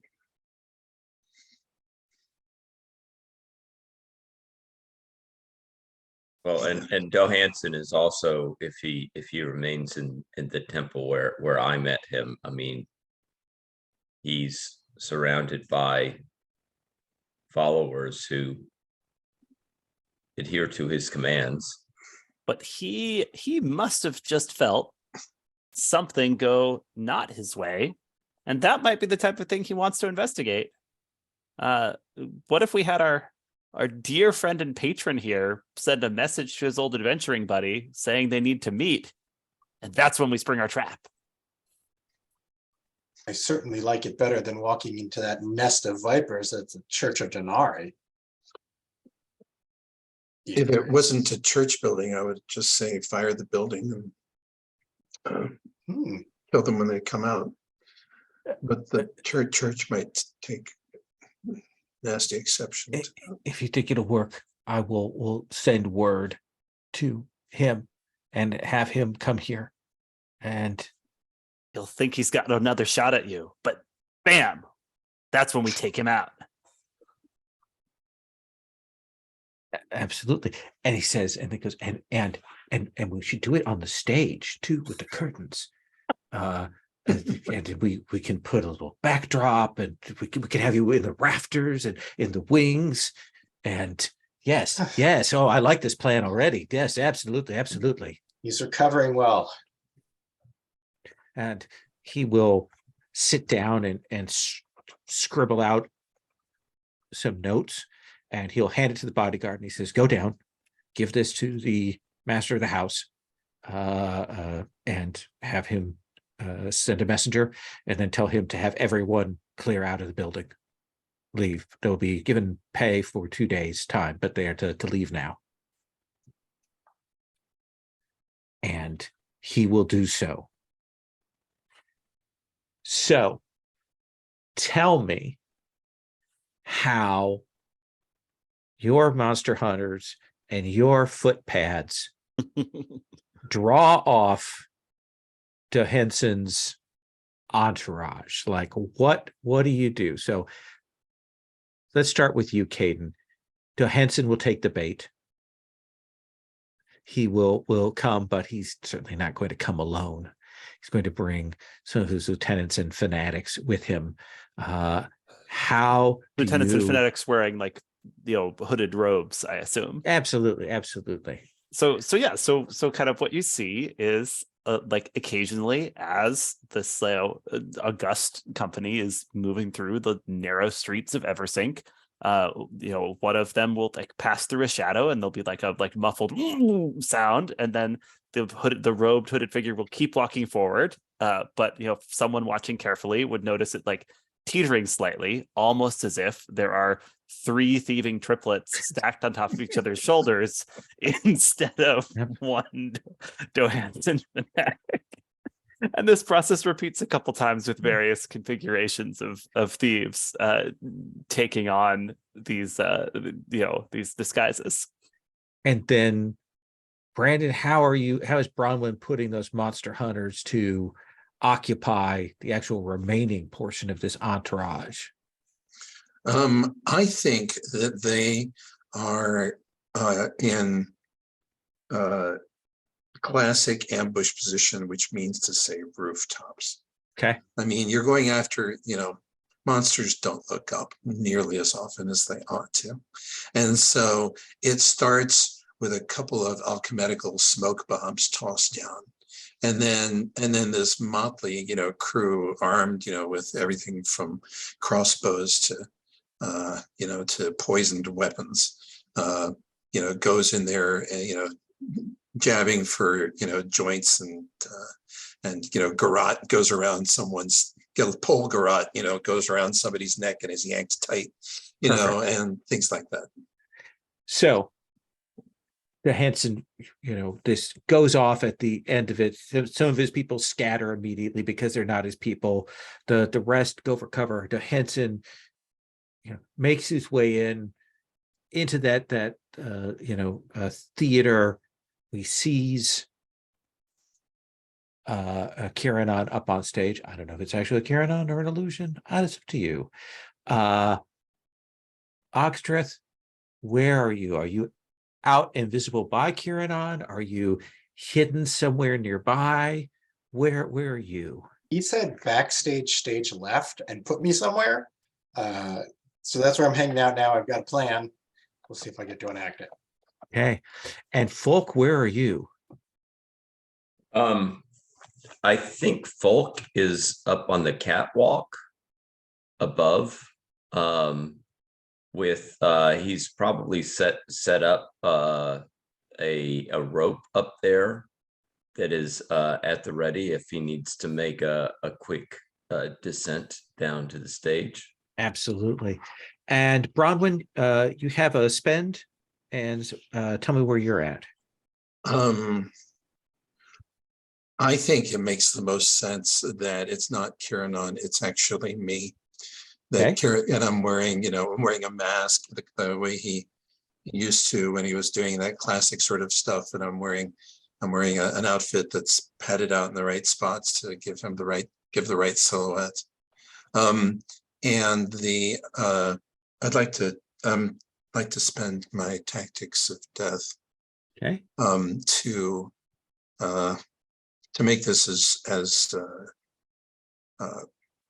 as treacherous a battlefield as possible for this person coming in. So there are hidden hidden caltrops, and there's a deadfall rigged perhaps by somebody or things like that.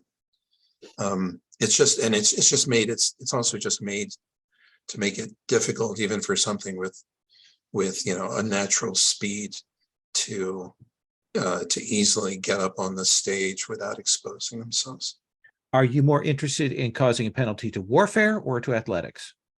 I'm more interested in causing a penalty to their warfare. Okay. And where are you, Caden? I think I'm lurking. I think I am lurking underneath the stage, ready to operate one of those trapdoors. Okay. And certainly you can appear from anywhere, since that is your special ability. Yeah. And there is that moment when Johansson kind of comes in, doors into the theater at the top of the ramp actually shatter as he comes in, and he will look and he will see you on stage, and he lifts off the ground and comes flying towards you, hands outstretched. What do you do when he closes that distance, Bronwyn? I think the first thing I do is I dodge to one side so that the arbalist can be fired at him. So you want to do a warfare, is what you're telling me? Yes, this is warfare. Okay. So the health threshold for him is a 4.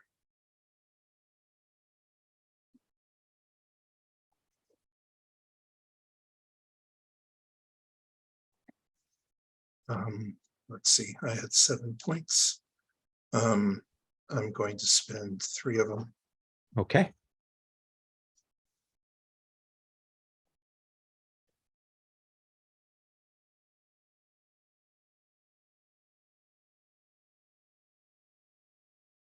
So four exactly. So that will hit. Go ahead and roll a d6 plus 1 for damage. 4 again. Okay. 5, excuse me, total of 5. When that arbalist fires off, it hits, and DeHenson's kind of pushed back as he lands on stage, but it barely pierces his skin. Who goes after you, Bronwyn? I'll have Caden go. Caden. Yeah. So Caden realizes that the drop the trapdoor out from under them plan works less well when Johansson can fly. So he quickly pulls over the backup plan, which is the pyrotechnics from the theater.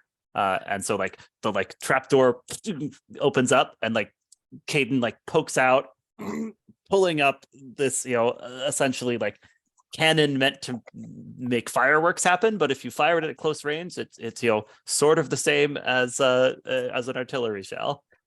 Okay, this is still a warfare attack. Yeah, I know. I can flavor it all I want, but Oh yeah, spend my Get that warfare on up this. there. What's the difficulty? Or I guess 4. okay. Yeah, I will spend my 2 warfare. Okay.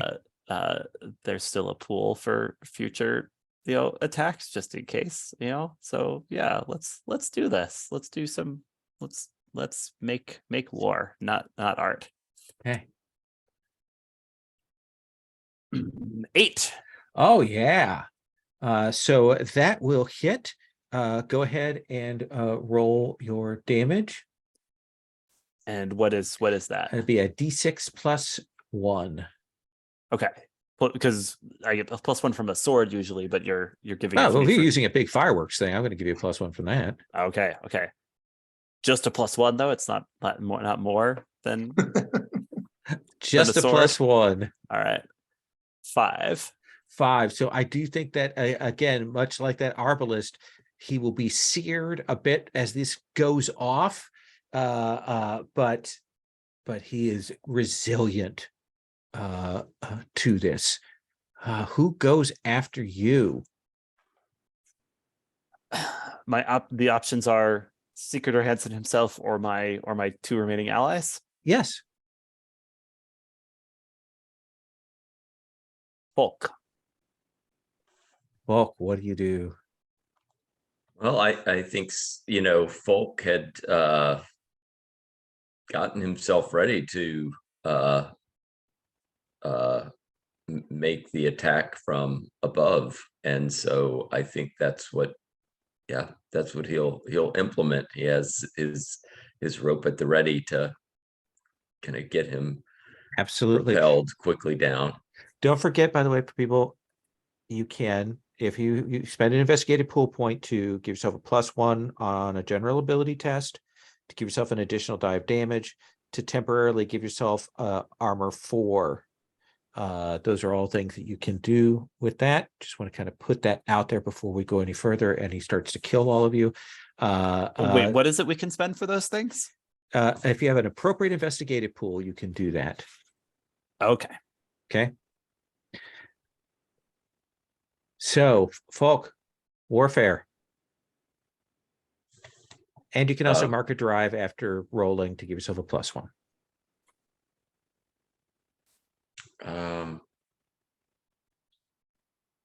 Yeah, and the drive can be spent After. Yep. after. Okay. And Yes. what are you using, your sword? Yes. Okay. I guess I could try to use the hand. I don't know. I think he'll start here with warfare. Okay. And what is my difficulty that I'm Right now, his difficulty is a 4. for?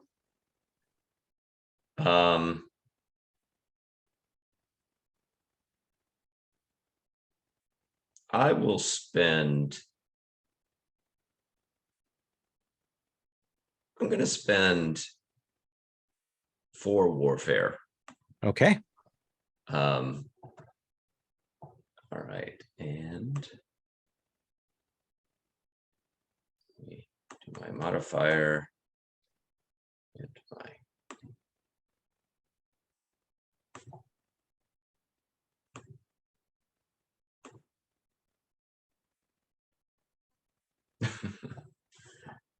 So I got a 5. So that will just hit.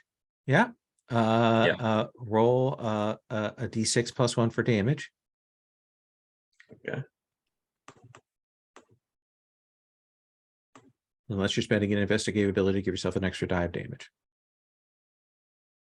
No, I got another 1 on my die roll. Now you spent 4 points on your attack. So Mhm. that's the minimum Okay. damage that you can do, but that your blade just kind of rings off of him there when you hit him. Who goes after you, Folk?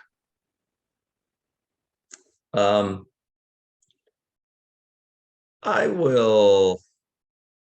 I don't know that I want him to have 2 attacks. I was So gonna say, if you don't pick him, he might just go twice in a row. Yeah, so I think I'll pick him. Okay.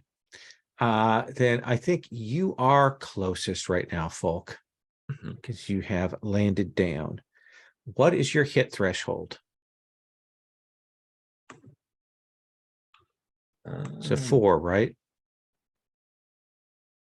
Yes. Okay. Mhm. Raised up by 2 because of the work that Bronwyn did. So he needs a 6.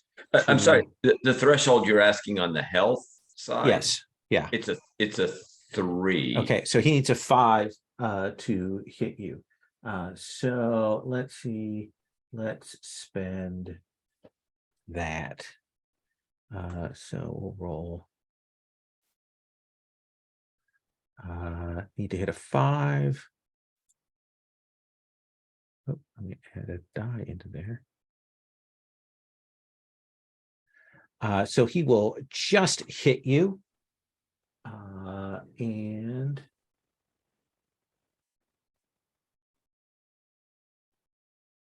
essentially, hand reaches out, grabs you, grabs onto your shoulder, and twists for 6 points of damage. You may subtract your grit from that. Okay. And then I have to pass it to Ogstreth. Okie dokie. So I'm going to spend a lot of points. You tell me what I need to do for this, but this is my plan. Sure. We've got the coffin on stage, Uh-huh. inside of which is a non-broken statue, probably more of a mannequin, something that was able to get moved in there by the theater hands before they left, and the 2 blades from Thane. Okay. What I'd like to do is use statuary magic to animate this thing, and carry the blades, come after Johansson, but use illusion to make it look like it's Thane rising up out of the coffin to get his unearthly revenge. I like that. It will be using your sorcery as a warfare attack with these things. You're affecting health. I like that, and we have some potential bonus effects if you roll high enough beyond the critical. Does that seem fair? Yes. Am I spending sorcery or warfare? Sorcery. Okay, that sounds very fair. Great. Is Yeah, there, absolutely. is there any way we can spend to assist with this? Like, is there a mechanic for, boosting someone else's thing? Just because this is the coolest, the coolest thing. So I'm very invested in it. Being It as would cool as it be, can except that this is one of those games where you have to spend your action to assist. Oh, okay. And I've already taken my Yeah. action. Yeah. It's technical. But it is possible to assist, to like change up like a health attack to a morale attack, or to spend points to assist out, but it does require your action to do that. So Octreth, how much do you want to spend? We're looking at a 4 still. Okay. 4, because that is his health threshold. And after I roll, I could spend investigative to up it or drive. You can spend a drive to add a +1. You can after the attack, you can spend a die to get extra damage, but you can't spend can't spend to add to the roll. Okay, so the investigative could be damage, but not to the roll. Got it. But not roll after. You can spend it beforehand. Oh, before for the damage. To give yourself a +3 to Okay. the attack roll. Got it. So we have 8 points left in our kitty. Yeah. I have 0 sorcery, but I could spend up to 6. How much do we want to leave in the pool? How are other folks looking as far as what they're going to need to do with that?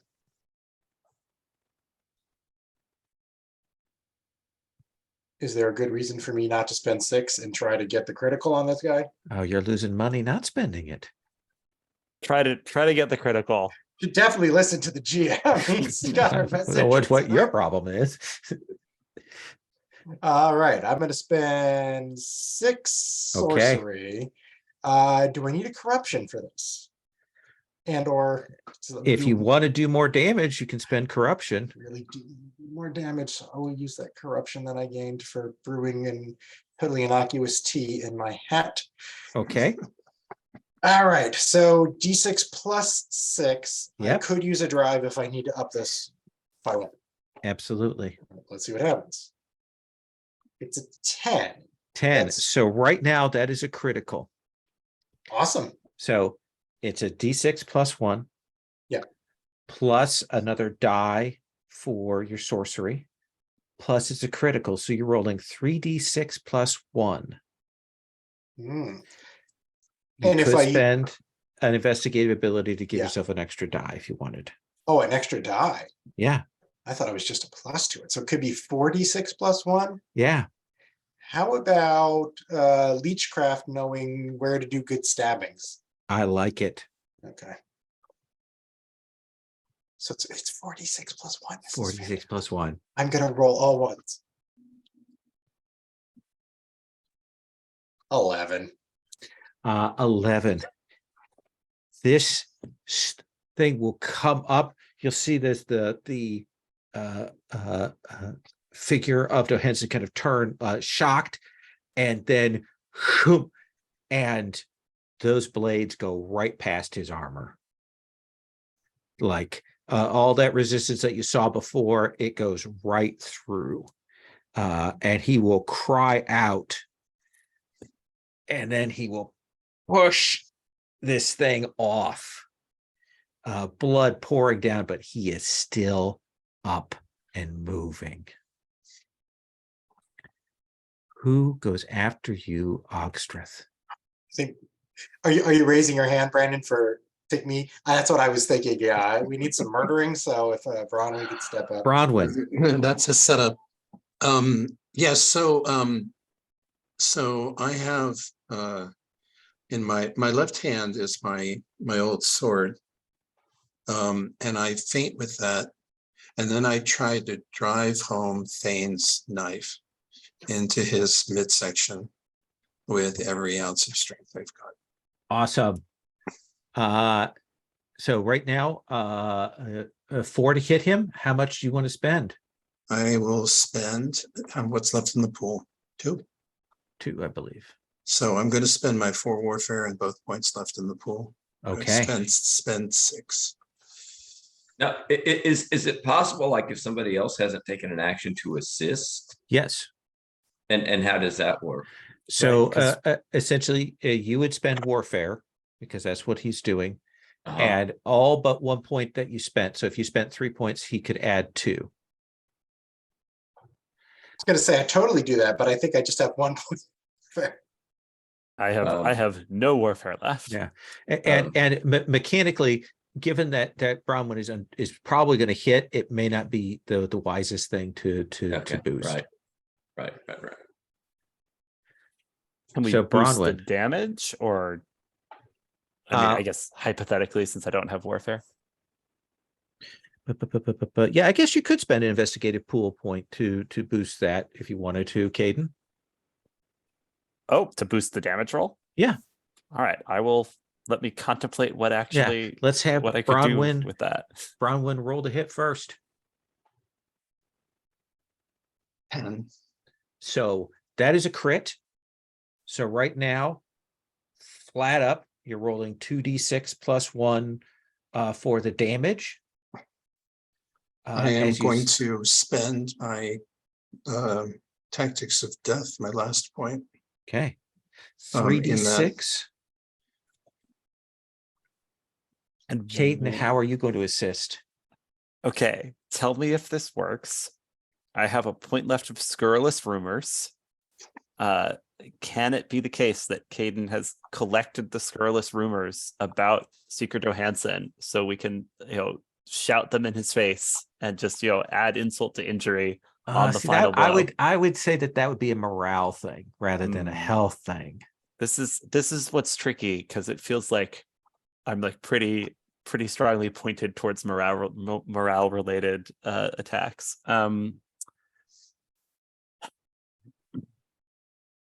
Let me see. Yeah, I've got charm, liar's tale, servility, trustworthy, and scurrilous rumors as my remaining things. Are the allegiance things legit for this? The points in allegiances. Yeah, like what of knowing the commoners, or what of knowing that you really want to bring down the man is pushing you here. I'm wondering if when my minions infiltrated his entourage, one of them planted something on him that just, adds a little final kick to this, right? Like a vial of acid or something. I that like that. Yeah, as Bronwyn strikes it, it adds to the damage going on. Perfect. Is this good? Yeah. Is this work? make that spend. All right. Bronwyn, 4d6 plus 1. 15. 15 points. That slams home and he staggers back. He is just barely holding up, trying to keep himself righted. Who goes after you? You and Caden have gone now. Volk. Yeah, I think, Take him down. yeah, I think he reaches out and he takes the blade with him, right? And so it's actually sticking out of his belly. I like that. Because What do you do, Folk? well, Brandon, you said that what the blade was sticking So there's out one of his- these bane blades stuck in him. There's the other one that's probably still on that coffin monstrosity. Yeah, I think Folk will pick up that blade and drive it home, or try Okay. to drive it home. Absolutely. So you can spend warfare. If you have an appropriate investigative ability, you can spend it to give yourself a +3. Like, I don't know if you have any vigilance left or anything like that. Yes, I do have vigilance. Yes. Okay. Mhm. So I will do that. I have two warfare, and I will spend that a vigilance point. So roll with a +5. All right.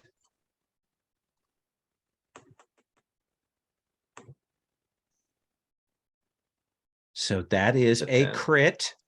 So you're rolling 2d6 plus 1. Do you want to spend anything investigative wise? Let me look at my.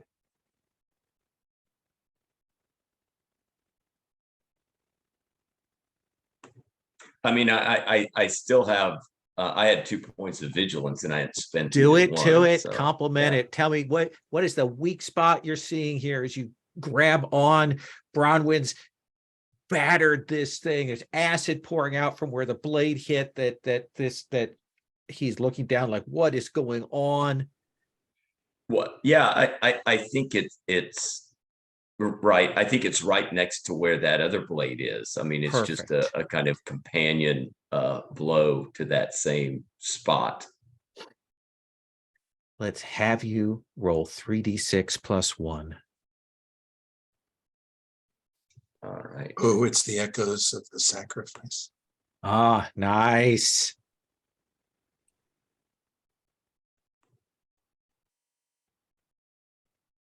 He has 10 points left, and you slam this in, and it will go through him.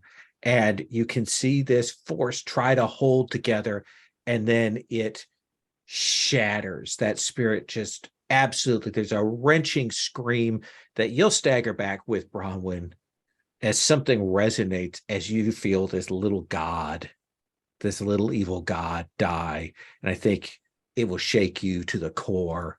And then the Henson will fall over dead. And Kiranon will kind of step out from the wings, and he will say, here is the other bag of gold. You should leave. I'm going to burn the theater to the ground.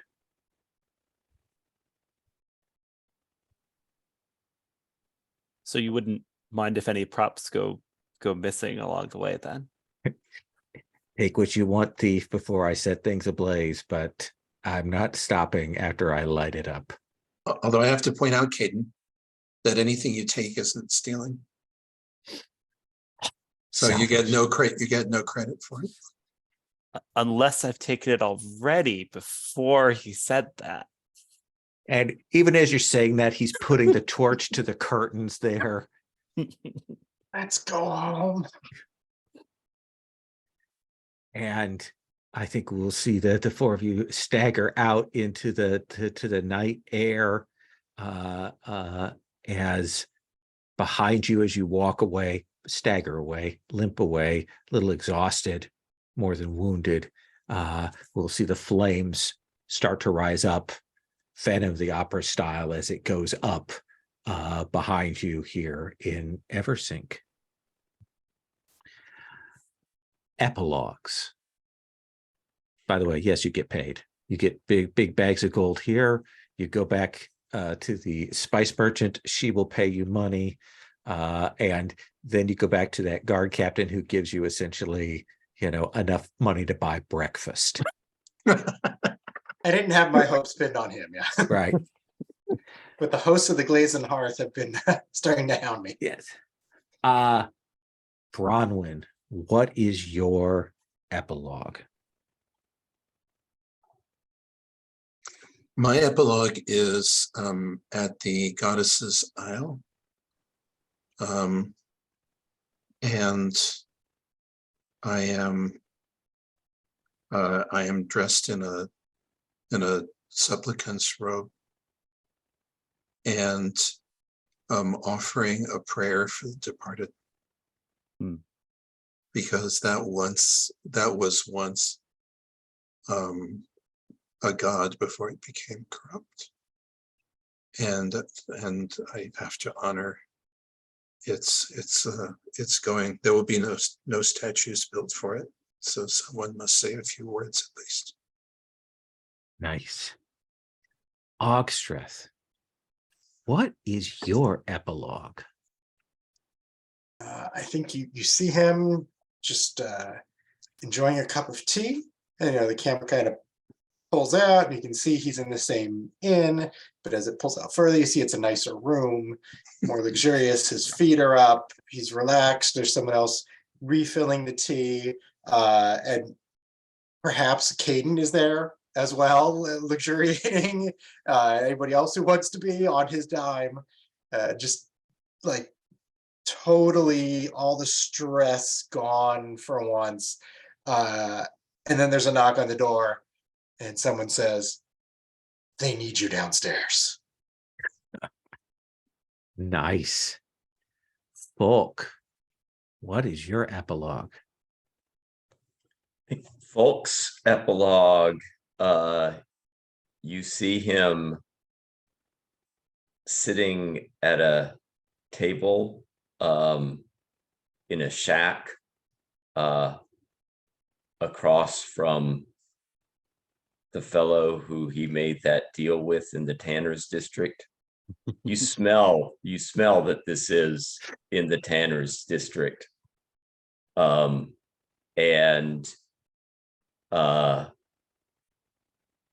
the fellow across the table says, we have a job for you to repay that favor that we did for you.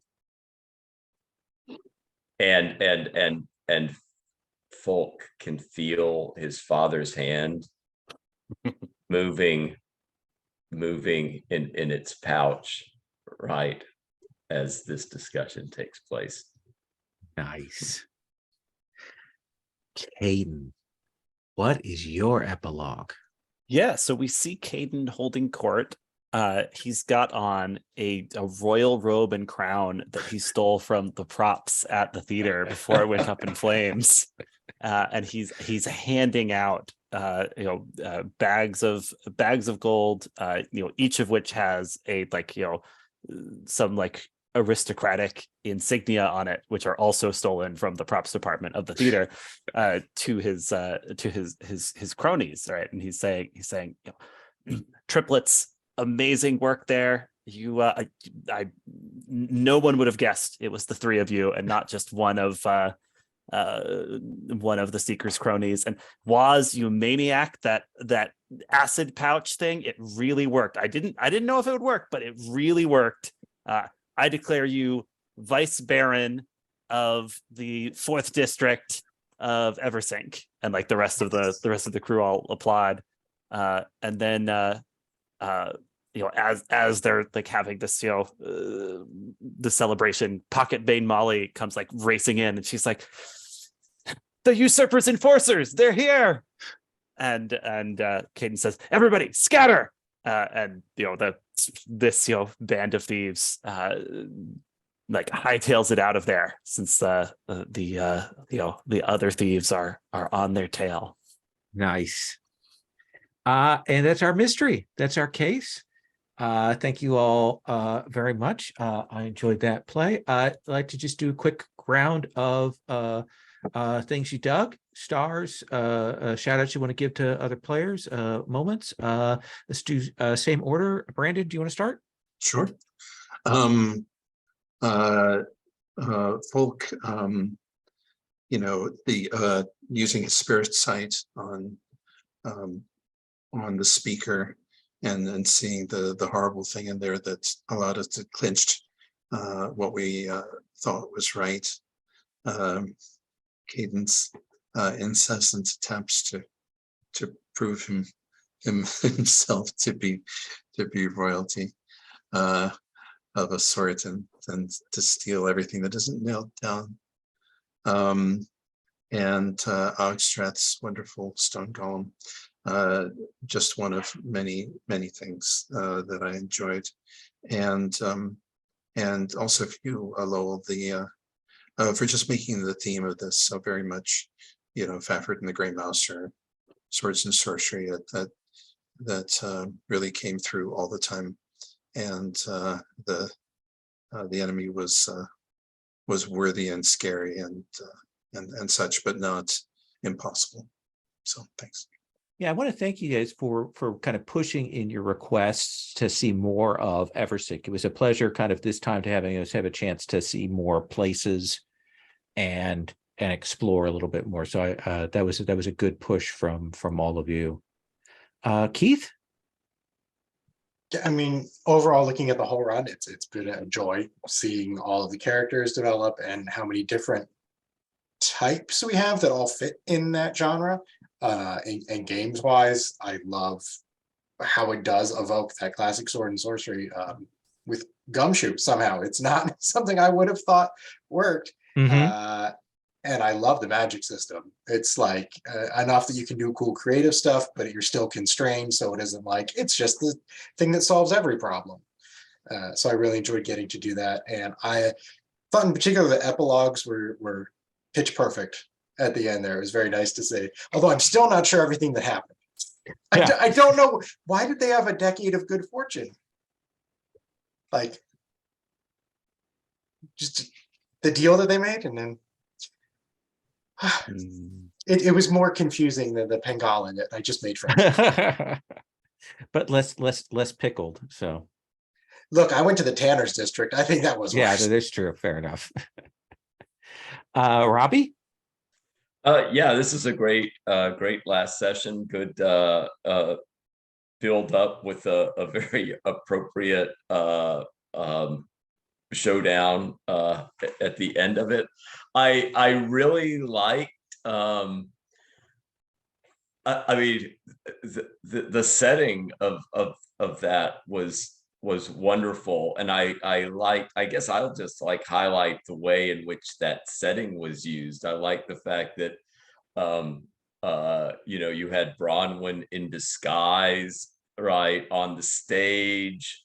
It was a appropriately theatrical final play. Caden at the end, right taking the kind of continuing on with the theatricality by taking the props, and then Ogstress to I guess reiterate what Keith is saying about the magic system. I really throughout this have enjoyed watching Oxtrith's kind of playing with the magic elements and the kind of inventiveness and creativity that Keith, that you were bringing to those moments when you were able to unleash the magic. Awesome. And Alexi.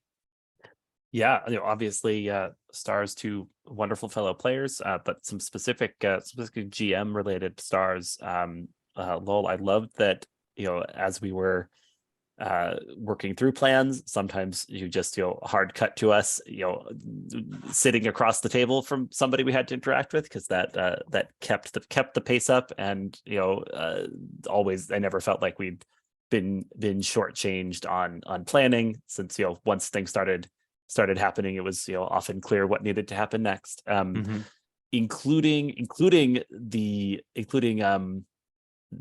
like framing of the final fight on the stage of the theater, which I think none of us in character were like, oh, this has to happen on the stage of the theater, but I assume all of us out of character were like, oh, if only this could happen on the stage of the theater, since that's the best place for a showdown. So like nice instincts for GMing, nice use of kind of montage at points. I like that we did like rounds of like individuals doing quick scenes and then came back together to do stuff, because that made it so we saw more of the city during the session and more of characters doing their things. Just lots of stuff that I really appreciated there. Awesome. I had a good time. I enjoyed the system. I think it's probably my favorite iteration of the GUMSHOE mechanics so far, and I'm really looking forward to playing around with that. I am going to stop the recording.